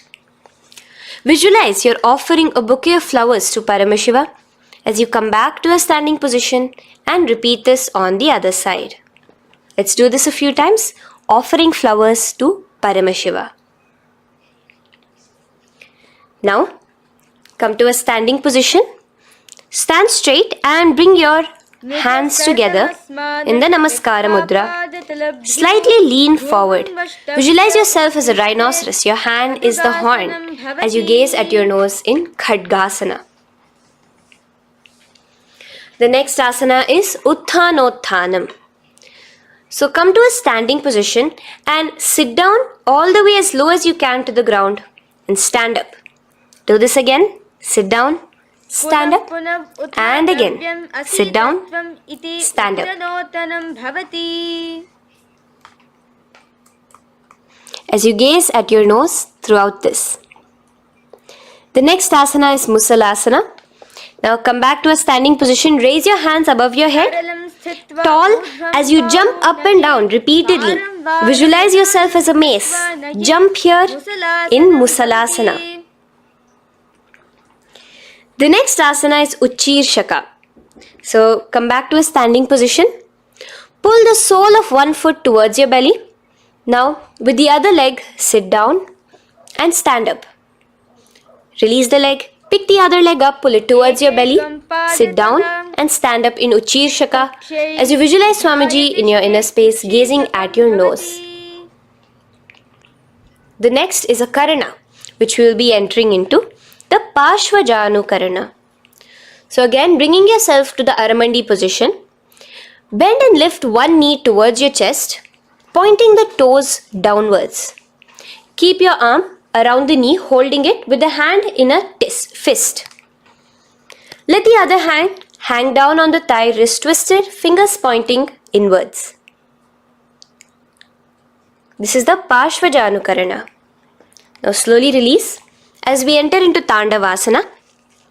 Stretch one leg out straight in front of you as you alternate between sitting and standing. Visualize yourself fiercely dancing as Paramashiva. Raise the foot to the inner thigh of the opposite side. As we enter into Brahmanasana, let your hand be resting by the sides. Keep your standing leg erect like a rod. Visualize yourself being blessed by Lord Brahma. Now, you can bring the left foot around the right knee and rotate it, tucking the left toes on the other side of the right calf. Simultaneously cross your left arm below the right, bring your palms together in the Namaskara Mudra. Visualize yourself as Lord Garuda in Garudasana 3. Now slowly uncross your legs and hands as we enter into Ekapadasana, coming to a standing position. On the right leg, bring your left foot to the opposite thigh with your hands relaxed by the knees. Now take a hold of the raised foot with your hand in the Prana Mudra. Stretch your leg out wide, out to the side and rotate your body quickly on the standing leg. Visualize yourself as the North Pole star in Dhruvasana. From here now, in the foot which is in your hand, just slowly, once you finish the rotating movement, in Trivikramasana, bring it up towards the back of your neck.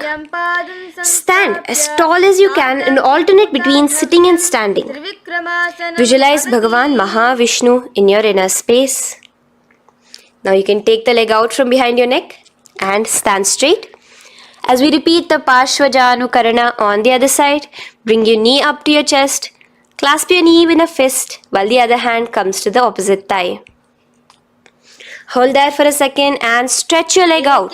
In Tandavasana, sit and stand. Visualize yourself fiercely dancing as Paramashiva.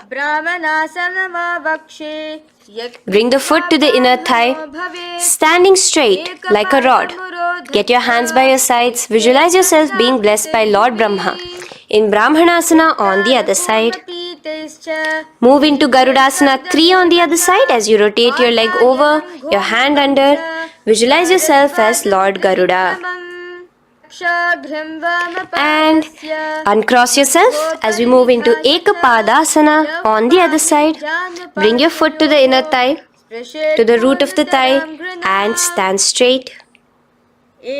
Clasp your toes, stretch it out as we go into Dhruvasana on the other side. Visualize yourself as a pole star rotating quickly. Come back to a standing position and bring your foot behind your neck. In Trivikramasana, sit and stand. Visualize Vishnu, Bhagavan Mahavishnu in your inner space. Now, stand tall as we do the Samanakha Karana. Stand with your feet close together, toes slightly pointed outwards. Keep both the hands to the side of the body. Take a moment to breathe in and breathe out and relax. Now, slowly relax and from the standing position, slowly bend forward, bringing both your hands underneath your knees. Now once you have squatted down fully, interlace the fingers together in the Parashamudra. Bring that interlaced fingers in front of your navel. In Ghorakanjali Asana, visualize the great sage Goraknatha, the founder of the Natha Yoga Hindu Sampradaya. As you do the Jiva Chala Kumbhaka, engage the Moola Bandha. The next asana is Kanchyasana. So now just slowly unwind your hands from each other, from your navel, and now bring your hands from the opposite side inwards underneath your calves and wrap your hands around your back. Hold them together in the Parashamudra. Keep your body, your upper body upright, visualizing the Supreme Pontiff of Hinduism in your inner space. The next is Bhairu Asana. So slowly unclench your hands and bring them out from underneath your legs. Keep your feet and knees together and in a squatting position, bring your hands behind your back, clasping them together, remaining in the Parashamudra. As you gaze at your navel center, visualize Bhagavan Kala Bhairava, the Lord of Time, in your inner space. The next asana is Varahasana. Now to gain your balance, you can lightly spread your legs apart and bring your hands to the back of behind you in the Anjali Mudra, palms together. Visualize a boar, one of the 10 incarnations, the Varaha Avatara of Mahavishnu, gazing at your nose. Now slowly relax, bring your hands out from behind you as we move into Pripithasana. With your hands in the Prana Mudra, with your index and middle fingers, clasp the respective big toes and come to a half squatting position where your hips are at your knee level. Visualize Swamiji in your inner space as you do this asana, Pripithasana. Slowly let go of your feet and place your palms flat on the ground in front of you with the fingers wide for balance. We're going to be balancing here in Bakasana. Place your knees on the back of your arms. Focus your eyes on one spot as you raise your feet off the ground, balancing here. Visualize yourself as a crow. The next asana is Shushtanga Kapali Asana. So now come to a kneeling position. So from there itself, you can directly put your head onto the ground, or else come to a kneeling position and place your head onto the ground. Palms spread for support. Raise your body onto your head, bringing your legs into the Padmasana. Gaze at your nose. Visualize Swamiji himself in your inner space. Come down now, uncrossing your legs as you come down. Sit onto your knees, keeping the toes flat. Now, Let your heels come outside of the hips. Keep your hands on your knees. In Guptasana, sit straight. Keep your gaze on your nose. Visualize you're sitting in the sacred secret seat with Paramashiva and your Guru, Swamiji himself. Now we are going to be kicking up into a handstand. So get ready. Place your palms on the ground, fingers wide for support. Do take support of a wall if you need it. And lift your body up straight above your hands. Visualize you are a tree in Vrikshasana 2 with deep roots into the ground. Breathe in and breathe out slowly. In the same position as we move into Shibhu-asana, switch your gaze to the third eye. Hold it there for a few seconds and relax. Bring your feet back to the ground. Now lay flat onto the ground in a plank position and slowly lower your body towards the ground and push yourself up again. In Matsyasana 2, go down and come up, visualizing yourself as a fish. The next asana is Sarpasana 2. So here you're going to lay prone, completely flat now. You can lower yourself to the ground. Bring your hands to the hips. Extend your legs together and point your toes backwards. Lift your chest up and move left to right. You're moving like a snake while visualizing yourself as a snake in Sarpasana 2. Relax slowly, bringing your chest back to the ground. Now, keep your feet together, pointing backwards. As you bring your elbows onto the ground, rest your upper body on your elbows. Bring your hands together in the Padma Mudra with your little fingers and thumbs together and rest your chin on your hands. Niralambanasana, where feeling yourself completely supported, knowing that Swamiji is there in your life.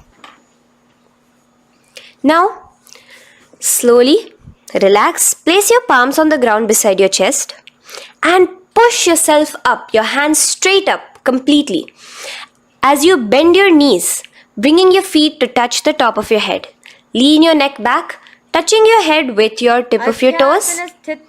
See yourself, visualize yourself as an umbrella, protecting your Guru from the sun's rays in Chhatrasana. Slowly relax, you can bring your feet down. As we move into Vajrasana, just push your body back and sit on top of your knees. On your knees with the heels flat on the ground. Now stretch your arms in front of you with the palms facing downwards. Place your forehead on the mat. Visualize you are the weapon of Indra, the Vajra, symbolizing indestructibility as you gaze at your nose. As we enter into Meshasana, raise yourself into the same Gajasana position on your hands and legs with your hips pointed upwards. And alternate striking the ground with the opposite hands. Experience yourself, visualize yourself as a powerful ram as you alternate striking the ground in Meshasana. Now stop striking the ground, bring your palms down again. As we move into Ajasana, kick your legs off the ground and lower your forehead to the mat. Let's do it again. Kick your legs off the mat. Lower your forehead to the ground. You are unborn, existing for all of eternity in Ajasana. Now, come to a seated position as we move into Dhanantara Asana. Sit on your heel with your legs together. Pull your toes underneath you. As you bring your hands top of the knees, gaze at your nose, visualize Swamiji in your inner space. Here, do the Ujjayi Pranayama, inhaling and exhaling like an ocean, Dhanantara Asana. From Dhanantara Asana, now interlace your fingers in front of you and then behind you. Stretch your arms towards all the sides, backwards, forwards. Giving a massage to the various different joints and muscles in your body. Lean forward, get up again. Continuing to visualize Swamiji in your inner space. Relax your hands and now take your respective heels and point them outwards, outside the side of your hips. Keep your hands on your knees with your thighs and knees resting on the ground, spine straight. Visualize yourself as Lord Garuda in Garudasana 4, you have Mahavishnu and Mahalakshmi on your back as you are flying. The next asana is Ananda Mandirasana. Now you can continue to remain in the same position. You can bring your feet pointing inwards. Use your hands to clasp underneath your ankle. Make sure your knees are spread out wide. Gaze at the third eye. Visualize residing in the blissful space of a temple. You are in a temple in Ananda Mandirasana. Now, as we move into Mandukasana, keep your knees wide and sit on top of your ankles. Your hands underneath your knees. Gaze to your nose. Visualize yourself as a frog. Suck in your stomach in the Udyana Bandha. And remember to do the Manduki Mudra, your tongue, your frog-like tongue, catching the nectar dripping from the Sahasrara Chakra in Mandukasana 2. Now, as we move into Narasimhasana, tuck your toes in and sit on top of the heels. Place your palms on the ground, spread your fingers wide and spread your knees apart onto the ground too. Gaze towards your nose, stick out your tongue and exhale forcefully, visualizing the Narasimha Avatara, the form of Mahavishnu as a half lion and half man. Now just raise up, bring your hands off the ground. Here we'll be doing a new pranayama, which is the Bhishraka pranayama, as we enter into Bhishrakasana. So continue to keep your knees and feet on the floor. As you bring your hand up to your face, make a hollow of your palms and place it over the mouth. Keep your thumbs under your teeth and close your lips. Gaze to your nose. Inhale through your left nostril, exhaling through the mouth. Gaze at your nose again. Visualize yourself as Devi, presiding over any and all minuscule fears you may have within you. Now moving back into the Ujjayi Pranayama, let us do Makadasana. So you can take your hands off your face and slowly remaining in the same position, bring it to your armpits. Bring your fingers to your armpits. Imitate as if a monkey is scratching. As you gaze to your third eye, visualize yourself as a playful monkey in Makadasana. From Makadasana, let's move into Vajra Sangharasana. So you can slowly lift your knees off the ground, just balancing on your toes, sitting on the heels. Bring your hands behind your back and clasp the opposite elbows. Gaze to your nose, embody a diamond. Visualize yourself as a diamond-like strength for yourself and your Sangha. The next asana is Khanjanasana. So now you can uncross your hands, rest on top of the heels with your knees on the ground. Keep the toes down, ankles crossed behind. Place your palms on the mat to your side. Suck your stomach in the Udyana Bandha as you gaze at your nose in Khanjanasana. Now, you can uncross your ankles and just sit with your toes flat. Keep your knees wide on the floor. Rest your hands on the knees. Just relax the Udyana Bandha, just sucking in your perineum in the Mula Bandha. Gaze at your nose, visualize yourself as a turtle with a stable body and mind to live for hundreds of years. And without changing anything in your physical posture, just visualize yourself uniting with Swamiji himself in Yogasana. Now, raise up onto your knees, cross your ankles behind your back until the feet are coming towards the opposite knees. Now, bring your hands behind you and hold on to the calves with the fingers inside, the thumbs outside. Gaze at the third eye as you visualize yourself in a space of oneness with Paramashiva himself as Swamiji. Now you can uncross your ankles, come back to us standing on your knees as we enter into Ushtrasana 2. So now, in a kneeling position, bend backward, hold your ankles with your hands. Keep your arms straight. As you push your hips forward and tilt your head backwards, visualize yourself as a camel in Ushtrasana 2. Slowly, in the same position, Lower yourself onto your back in Jatyasana 2. As you are lowering yourself, experience yourself as a blooming lotus. Bring your head, the back of your head onto the mat. Gaze to your nose. Now, let's move into Viratasana.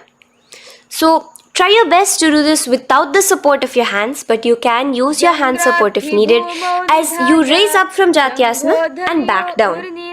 Raise up and go back down as you gaze at your nose. Raise up and go back down. Visualize Swamiji in your inner space. Now from Viratasana, raise your hips up higher, bringing your forearms onto the mat behind you in a short back bend posture. Hold the back of your heels in Kapotasana. Visualize yourself as a beautiful dove, a Kapota, in your as we move on from Kapotasana into Varasana. So stand upright on your knees with the toes tucked. Hold your arms with the opposite hands. Gaze at your nose. This is the boon fulfilling posture. Visualize your boon becoming a reality directly from Paramashiva himself in Varasana. Now, keeping your knees together, toes tucked, just lean forward, bringing your head onto the mat, holding your head with your hands. Visualize yourself as a boar, as the Varaha avatar of Bhagavan Mahavishnu in Varaha Asana 2. Now, just kick your legs off the ground as we enter into Mundasana. Raise yourself up into a headstand posture, visualizing yourself as a lopped tree. Gaze at your nose. Breathe in and out in the Sahaja Kumbhaka. Slowly come down now. Relax. Come to a kneeling posture. Sit on your heels. Bring your head down beside your knees, your elbows adjacent to the knees, your hands holding your head. Exhale through your mouth as you gaze at your nose, visualizing Swamiji in your inner space in Andhasana. Now from here, push yourself off the mat as you come lying prone on your belly. Let your arms be extended straight out and together lift your thighs, arms and chest off the ground, stretching your body, balancing there. Visualize yourself as a locust in Viparita Shalabhasana. The next asana is Kapalasana. So slowly lower yourself back to the ground. Now laying on your belly, bring your arms to your side, palms downwards. Keep your forehead on the ground and your chest on the mat. Only lift your legs up into the air. Only your legs are lifting up. Visualize yourself as a skull. You are a mind with purified thoughts, a strong will to attain enlightenment in Kapalasana. The next asana is Akasha Kapotasana. So now, in the same position as you are, let your arms be straight out behind you. As you kick your legs up and over your head, bring your feet slowly to the mat in front of you. Push yourself, balance there. Visualize yourself as a free and open flying dove in Akasha Kapotasana. Bring your legs back out as you lay flat on the mat. Now push yourself onto your knees. Place your forearms on the ground and your chest down such that your navel is touching your knees. Be sturdy, visualizing yourself as a sparrow in Chatakasana. The next asana is Vrishchikasana 2. So your forearms are on the ground. Now slowly raise to your toes and kick your legs off the mat. Slowly lowering your legs to your head. Visualize yourself as a scorpion as you balance in Vrishchikasana 2. Slowly release yourself, coming back to the ground as we enter into Vrishasana. Sit down on top of your right heel and let your left foot remain outside of the hip, the ankle to the side. Place your hands on the mat, visualizing yourself as a bull in Vrishasana. Now, bring both your knees underneath you, sit on both your heels, cross your left leg over top of the right lightly and in Lolasana, push yourself off the ground. Your knees are off the ground, you're just balancing on your hand above the mat. Visualize Swamiji in your inner space. Lower down now. Bring the left foot now outside. Bring the right foot out and sit on your left heel now. As we do Vrishasana on the other side, visualize yourself as a bull. From here, let us get into a very powerful asana, Balagunasana. So, place your left toes on the ground, sit on the heel of your left foot. Place the right foot flat with the knees raised towards your chest. Maintain your palms on the respective knees. Be upright. Visualize Balagunahai, one of the 84 siddhas in your inner space in Balagunasana.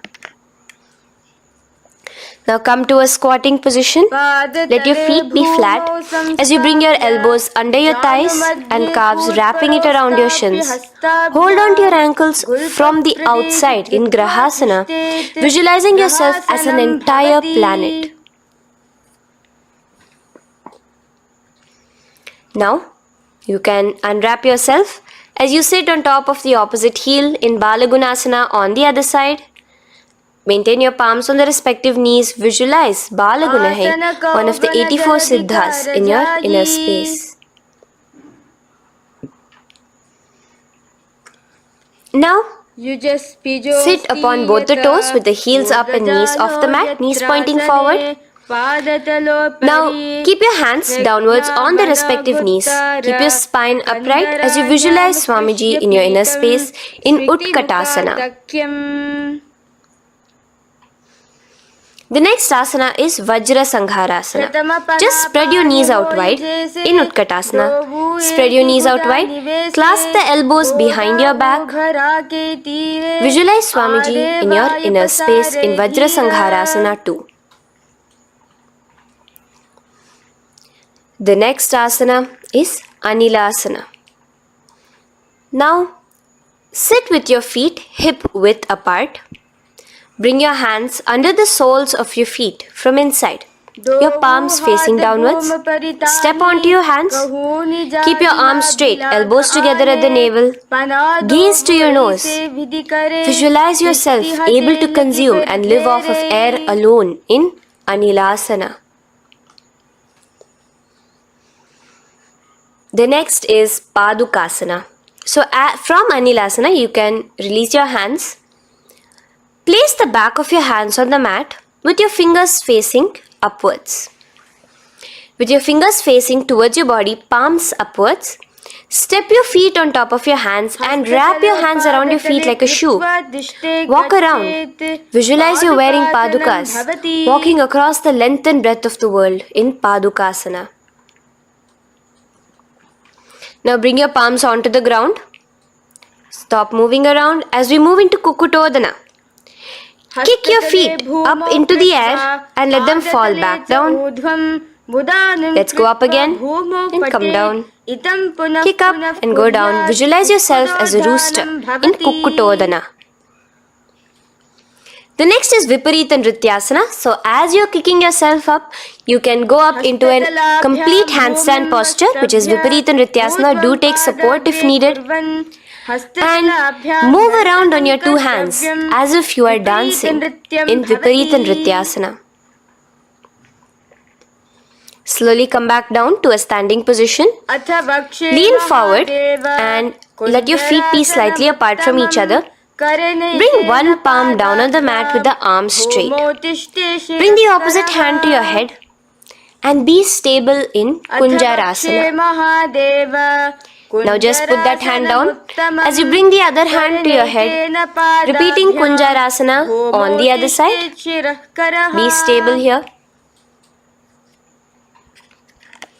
Now you can squat back down onto the ground. Keep your feet flat. Hold your respective ankles and lift your feet off the ground in Kadamba Asana. Visualize yourself as a Kadamba tree, a pious tree that promotes a long life. The next asana is Pavana Muktasana. Now sit back down onto the ground, bring your knees towards your chest. Let your hands wrap around your knees, hold it close to your body. Visualize all the excess vata, air, just balancing and releasing in your system in Pavana Muktasana. Now, let us move into Chakorasana. So first stretch your legs out in front of you. Bring one leg behind your head. Now place both hands on the ground and lift your body off the ground while lifting the other leg too, up straight.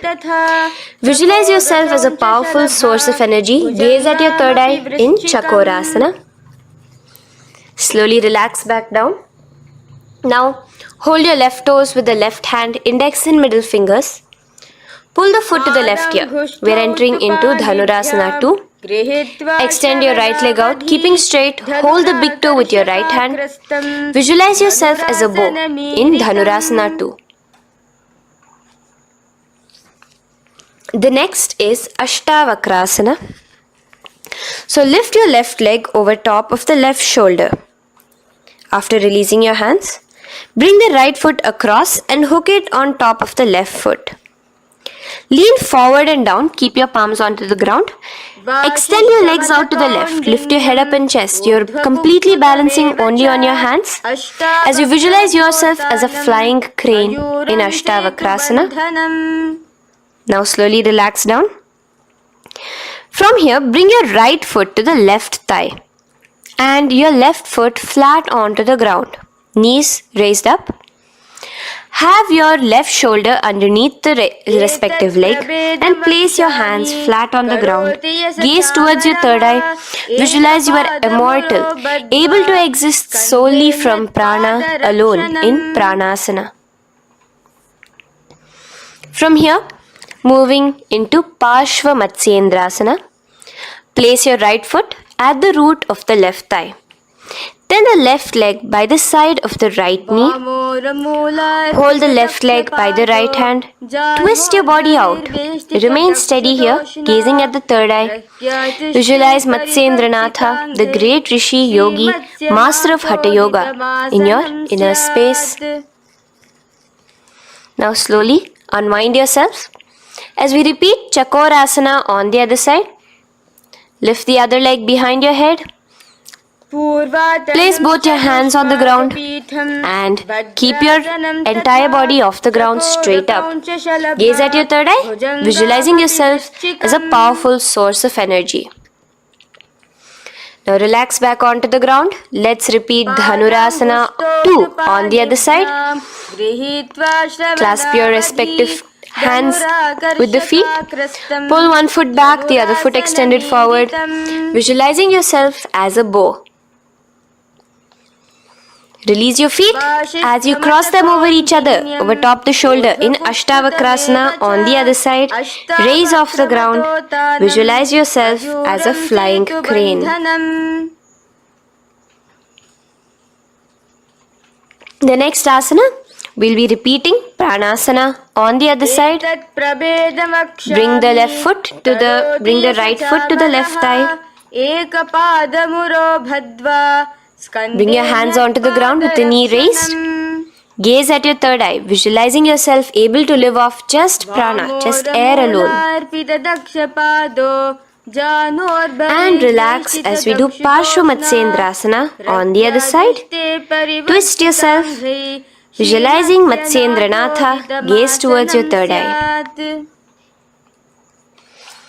And from there, let us enter into Ardha Paschimottanasana. Keep one leg straight and press your perineum with the other heel. Bring your chest forward and down. Hold your toes and feet and bring your head towards your knees.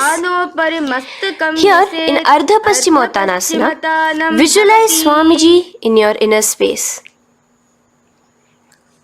Now raise up and the foot which was at the inner thigh, now rotate it outside of the hip.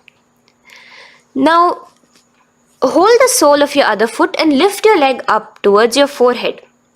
Try to bring your knee to your forehead as you keep your knee straight. Gaze to the nose in Kraunchasana. Visualize yourself as a crane.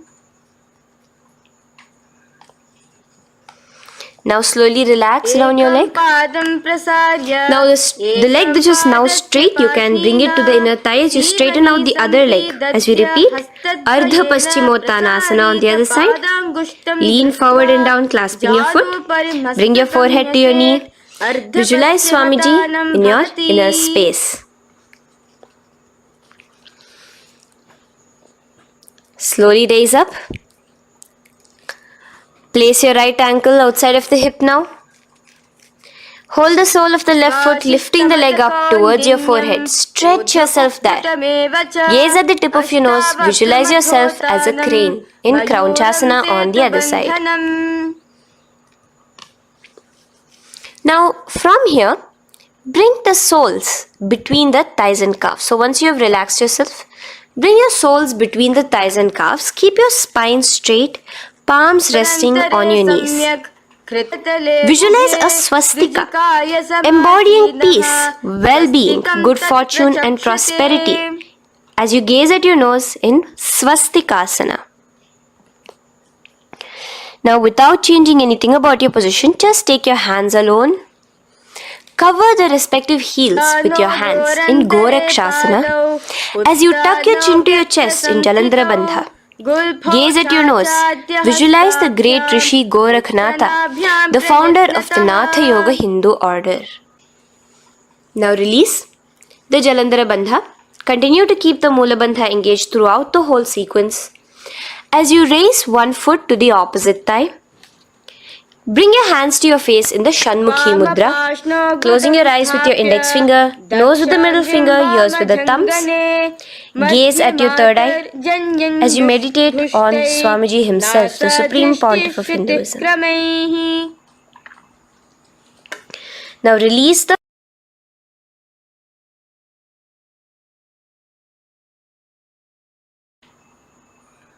Shanmukhi Mudra. And in Yogasana 2, bring your legs into the Padmasana position over the opposite thighs. Keep your hands flat onto the ground beside your knees with the palms facing upwards. Sit straight, gaze at your nose. Here we'll be starting the Kaka Chanchu Kumbhaka, where your inhalation will be through your tongue wrapped like a pipe, and your exhalation will be through your nose. From Yogasana 2, now keeping your palms beside your body, just switch them around to be flat on the ground and push your entire body off the ground, balancing. Visualize yourself as a rooster in Urdhva Kukkutasana. Now relax down, come back to a seated position on the floor, keeping your legs in Padmasana. Insert your hands through your knees and place them on the mat. Remember, do not lift your body up, just stay seated down there. In Siddha Harituliyasana, gaze to your nose, visualize Swamiji himself in your inner space. From there, let's enter into Hamsasana, where you will actually be pushing yourself off the ground. Lift your thighs up high above your shoulder, above your elbows as much as possible. Gaze to your nose, visualizing yourself as an elegant swan in Hamsasana. Now release yourself. Now, do not take your hands out from between your thighs and calves. Just go onto your knees and reach your hands behind your body with your fingers interlaced in the Parashu Mudra. Bring your forehead to the floor as you gaze at your nose. Visualize yourself as Lord Paramashiva's bow in Karmukasana. Now, slowly come back to the seated position as we move into Kurmasana 2. Keeping your hands in between your thighs and calves, bend your elbows and hold your respective shoulders with your hands. Visualize yourself as a turtle, a stable body and mind to live for hundreds of years. Now in the same position, just engage the Jalandhara Bandha, tucking your chin to your chest as we move into Granthi Bhedasana, gazing at your nose. Rejoice, knowing you are in Paramashiva's secret knot posture. And from there, release the Jalandhara Bandha as you roll onto your back. Keep your hands on the shoulders, laying flat on your back. As you visualize yourself as a turtle on its back, playful, gaze at your nose in Uttana Kurmasana. Now rock yourself back to a seated position as we do Pangu Kukkutasana. Now it's the same as your hands between your thighs and the calves, except you will be placing one hand flat on the mat. Hold the wrist with the other hand. Lift your body up and holding only on one hand. Visualize yourself as a rooster in Pangu Kukkutasana. Now release back to the ground. Hold. Let's do Pangu Kukkutasana on the other side. Place the other palm flat and bring the other hand holding the wrist. Push yourself off the ground. Visualize yourself as a rooster. Continue the Kakachanchu Kumbhaka, sucking in your breath through your curled tongue and exhaling through your nose. As you slowly extricate your hands from between your thighs and calves, let's do Girdharasana here. So now, interlace your fingers in the Parashamudra as you place your elbows on the feet, remaining your legs in Padmasana. Lean forward and down, resting your chin on your knuckles. Place your thumbs to your throat in Girdharasana. Visualize Swamiji in your inner space.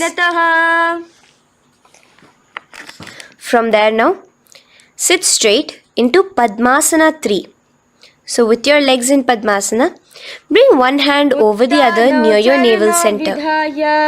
Engage all the three bandhas, suck in your stomach, clench your perineum, tuck your chin to your chest and gaze at your nose in Padmasana 3. Slowly now, as we move into Padmasana 4, bring your hands to the respective knees. Release the Jalandhara Bandha and release the Uddiyana Bandha, just engaging the Moola Bandha alone. Visualize Paramashiva in your inner space as you gaze at your nose in Padmasana 4. Now we'll be entering into Karmukasana 2. So in the Padmasana position, hook your right hand index and middle finger in the Prana Mudra around the toe. Pull it back while your left hand rests on the knee. Now, as you visualize yourself as Paramashiva's bow, just release your right foot, bring your left hand to the left toe, right toe, and let your right hand be on the right knee. Now from here, let's do Karmukasana 3.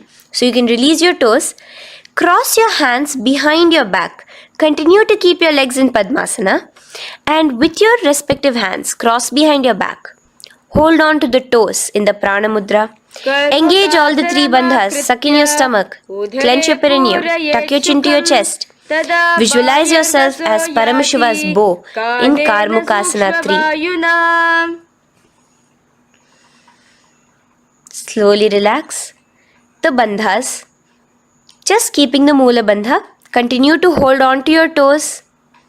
Release the Uddiyana Bandha and the Jalandhara Bandha. Switch your gaze to the third eye. Visualize you are Paramashiva's third eye itself. Anything you come across, you just rejuvenate it, destroy it in Dridhasana. Now, try to keep your hands at the toes. If not, just keep your hands crossed behind you as you lean onto your back in Padmasana, where you are entering into the Nagrasana position. Lay flat onto the back, visualizing yourself as a snake, gaze at your nose. In Nagrasana, do the Sahaja Kumbhaka, simple breathing, inhaling and exhaling.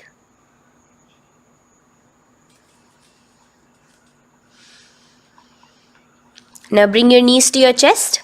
Let your hands wrap around your knees.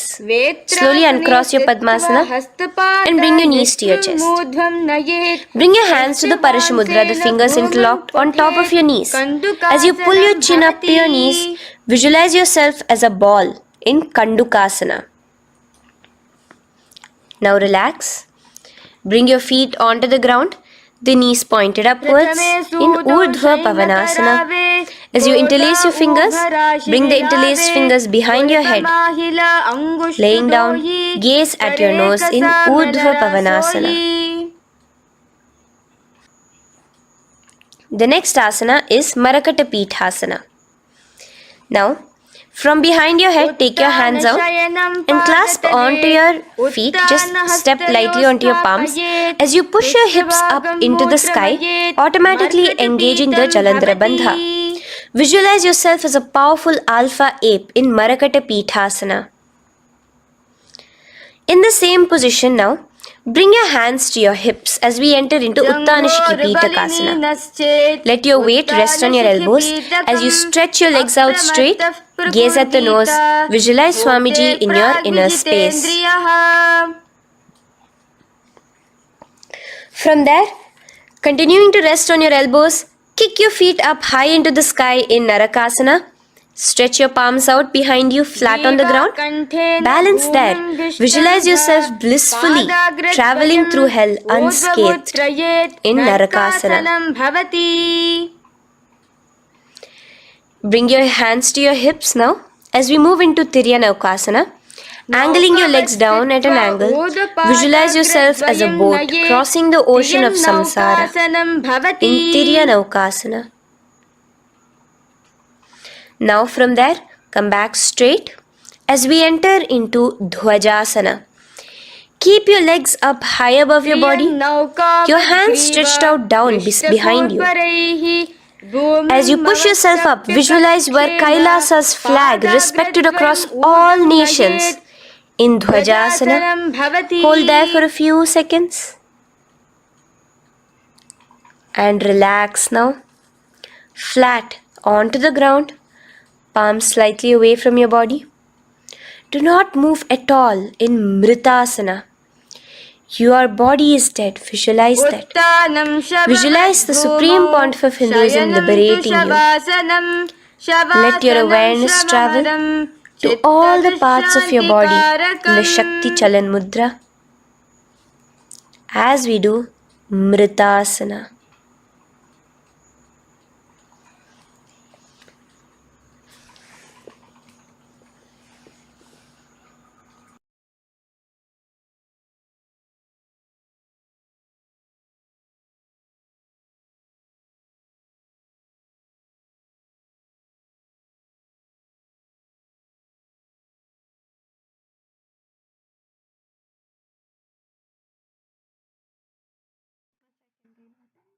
Om Purnamadah Purnamidam Purnat Purnamudachyate Purnasya Purnamadaya Purnamevavashishyate.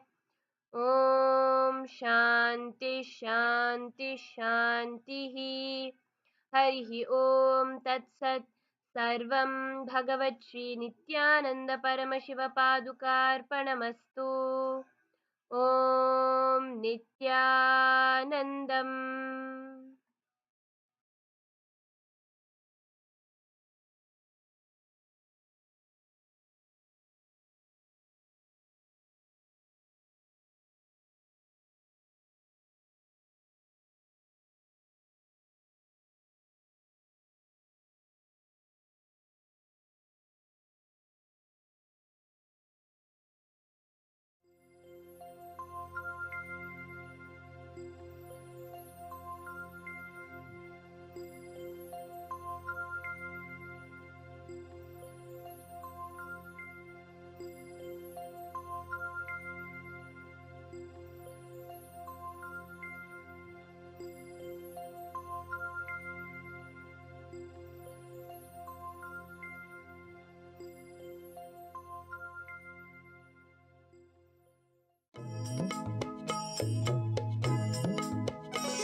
आनंदेश्वरा ओम आनंदेश्वरा हर हर बोले आनंदेश्वरा Anandeshwara, Om Anandeshwara, Om Anandeshwara, Hara Hara Bole Anandeshwara, Om Anandeshwara, Om Anandeshwara, Hara Hara Bole Anandeshwara, Om Anandeshwara, Om Anandeshwara, Hara Hara Bole Anandeshwara.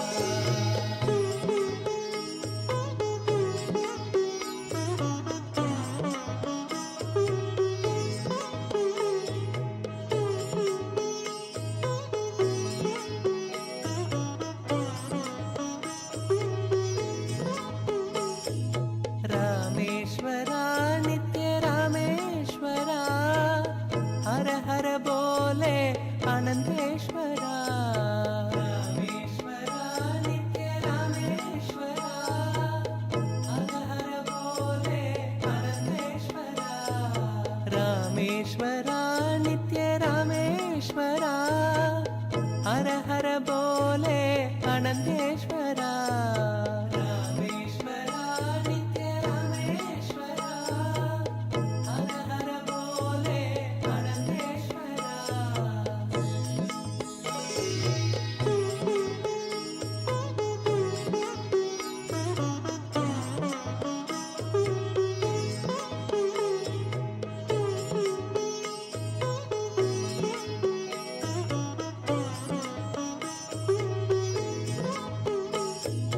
गंगाधरा नित्य गंगाधरा, हर हर बोले आनंदेश्वरा, गंगाधरा नित्य गंगाधरा, हर हर बोले आनंदेश्वरा, गंगाधरा नित्य गंगाधरा, हर हर बोले आनंदेश्वरा, गंगाधरा नित्य गंगाधरा, हर हर बोले आनंदेश्वरा.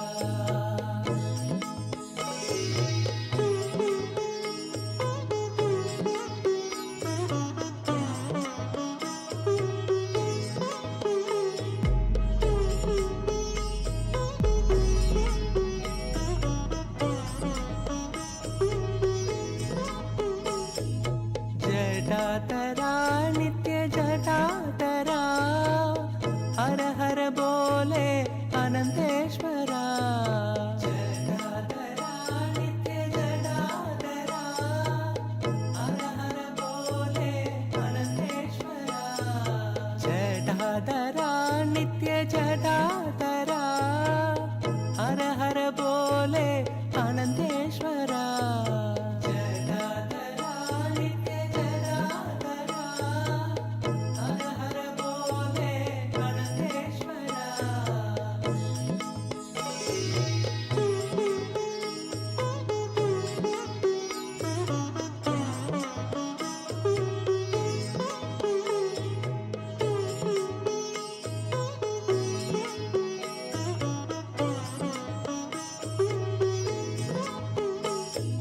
सोमेश्वरा नित्य सोमेश्वरा, हर हर बोले आनंदेश्वरा, सोमेश्वरा नित्य सोमेश्वरा, हर हर बोले आनंदेश्वरा, सोमेश्वरा नित्य सोमेश्वरा, हर हर बोले आनंदेश्वरा, सोमेश्वरा नित्य सोमेश्वरा, हर हर बोले आनंदेश्वरा.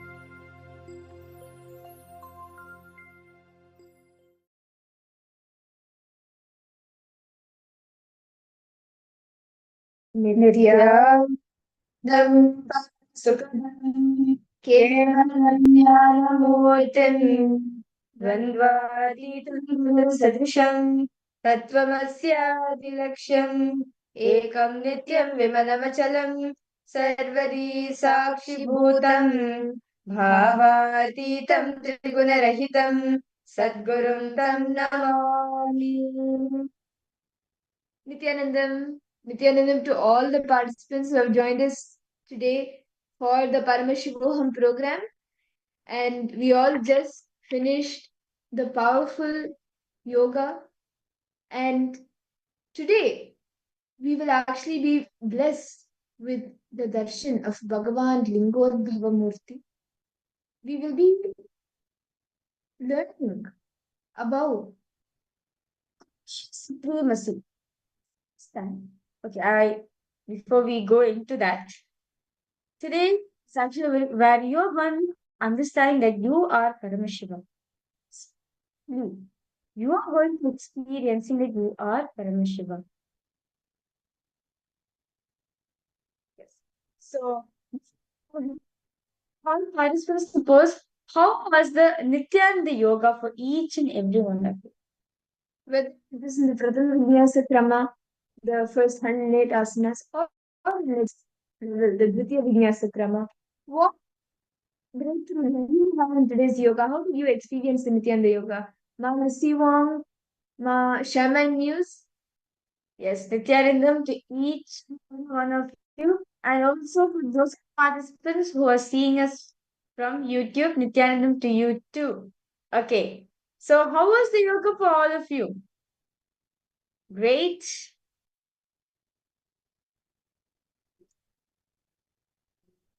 See, actually, when we do the yoga, when we do the 12 components, the 12 different components that Swamiji has provided in the Nityananda yoga, in the Nityananda yoga, the Prathama Vinyasa Krama, the Dvitiya Vinyasa Krama, and the Tritiya Vinyasa Krama, Swami has actually beautifully mapped from the scriptures, and he has given 12 components that we practice during the yoga, like the pranayama, the visualization, the bandhas, the everything, the japa, along with the asana. And all of this actually prepares our system. It prepares our inner space to hold the enlightenment science, which Swamiji is blessing us with.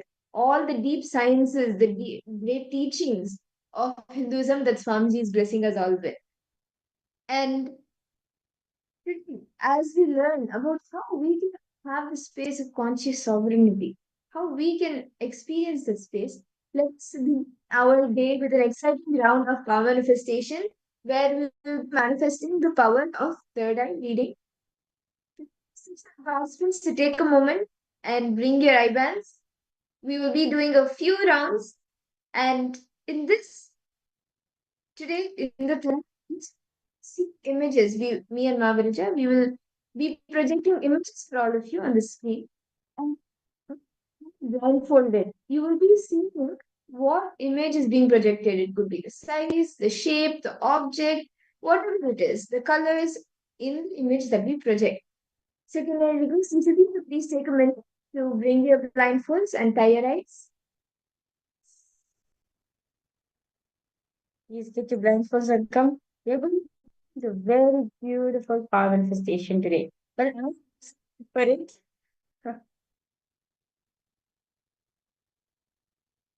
Maximum, what to come on camera and do you want to let's do the power manifestation. You can tie your eyes and we can guide you through the power manifestation.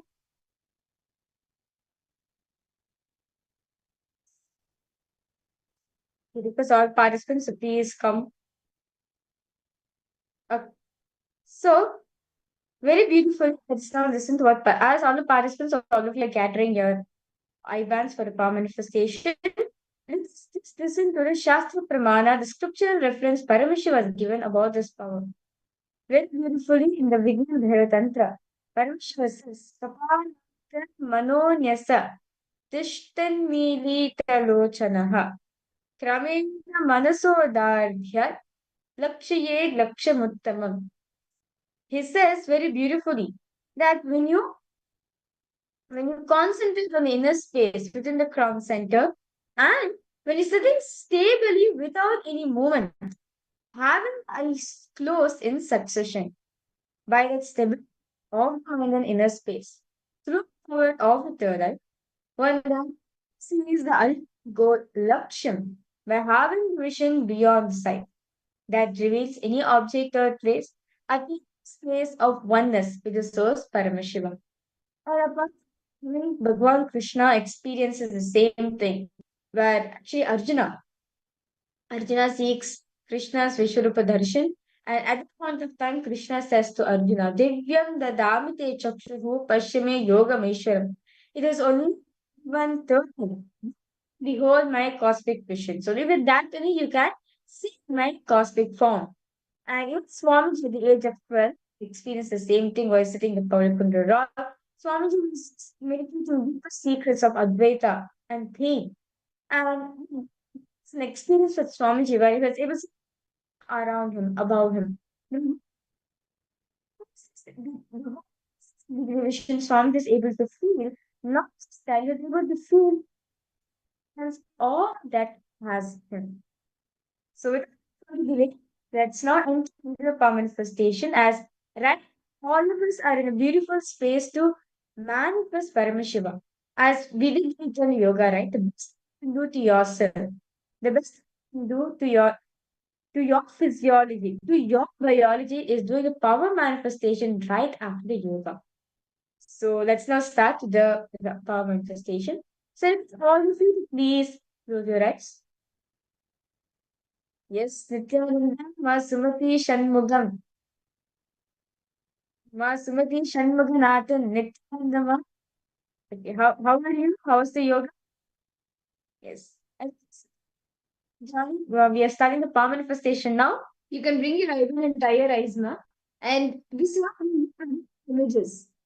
So you can, and what Swamiji reveals to you through in your third eye about what image is being projected. You can post in the chat once the round is done. So let us now start. We will be projecting an image for each of you. Close your eyes. Sit straight. Intensely start chanting the Mahavakya. Connect with Swamiji. The Mahavakya is like the key to connect with Swamiji for the power manifestation. Please start chanting the Mahavakya. Remember Swamiji's form in your inner space. We will now be projecting the image.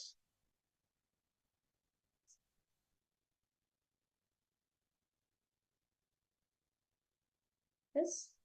Be in the pure space of unclenching. Don't create any thoughts. Don't sustain any thoughts. Don't destroy any thoughts. Just be as it is.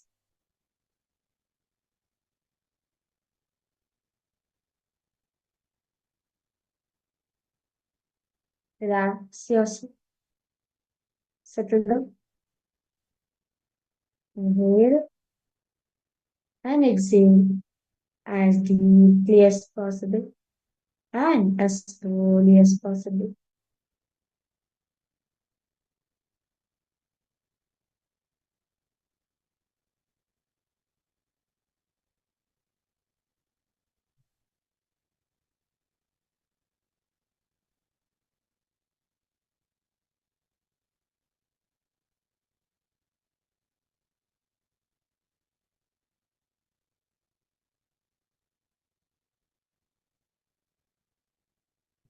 Connect to Swami.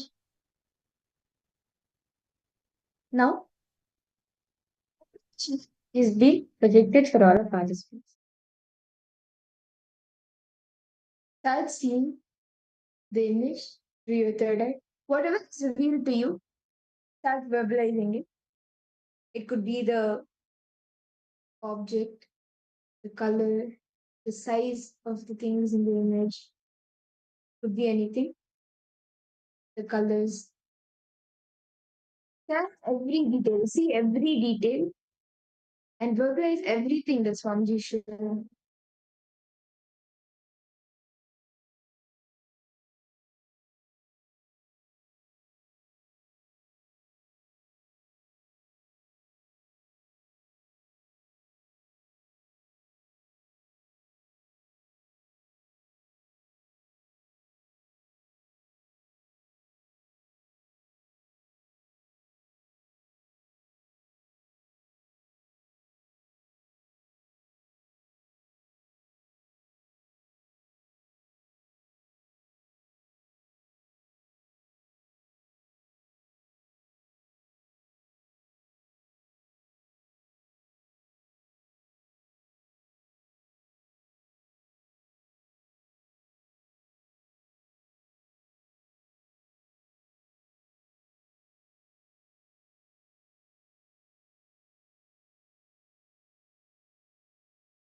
Because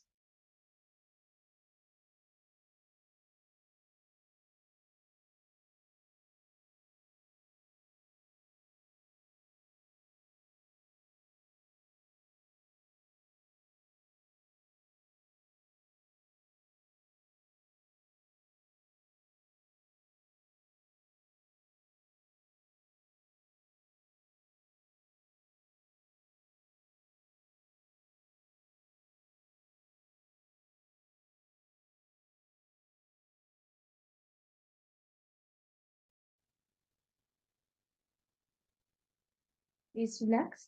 I hope I request each of the participants to please slowly open your eyes.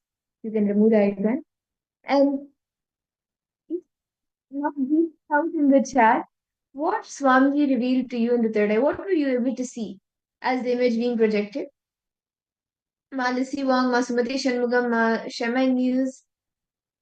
Each of you can what you were able to see.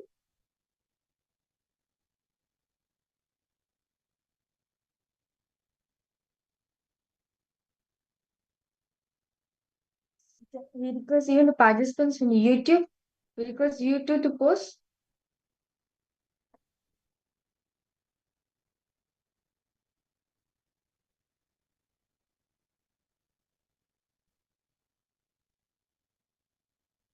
Please take a minute to post whatever was revealed to you. Everything. Just what Swamiji has shown to you. As it is. Post it in the chat section. That's fine.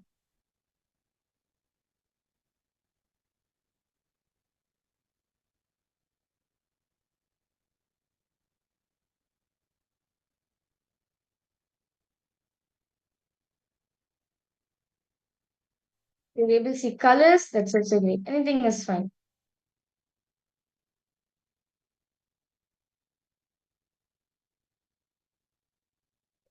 Whatever shapes, colors, objects, and was revealed to you. You can reveal. Yes, we see Pradeep Swaminathan Nithyananda. Yes, Krishnan K. Nithyanandam to you too. Okay. So what do you see?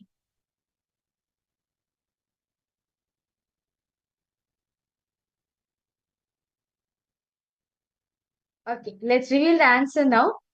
So for all the participants, the image which is being projected for all of you was a picture of a horse. You can see like there's three horses running, and you can see it's in the ocean. And this is in the night time, so you can see that it's kind of like a night kind of background with stars and everything. Coming to the shore. So you can see three horses are coming to the shore. It's very very beautifully made. And this is an AI generated image. So you saw white, water, black, horses. That's great. You have manifested the power. And let's round again. Can I request each of the participants to tie your eyes? Please tie your eyes again.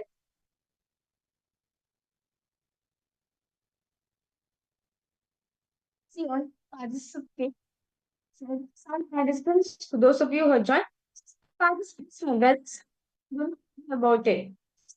Swamiji's presence. Ma Sumati, Ma Risiva, I request you to please tie your eyes, ma.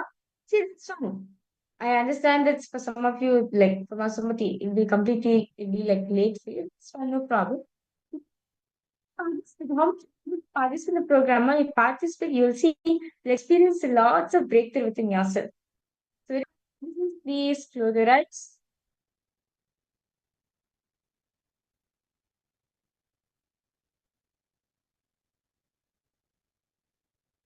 Yes, Nityananda Majwan can. Even you can tie your eyes now. Let's do the round of manifestation. Please tie your eyes. Chant the Mahavakya. Connect intensely with Swamiji. And we will be projecting an image for each of you in just a minute. Settle down. Intensely chant the Mahavakya.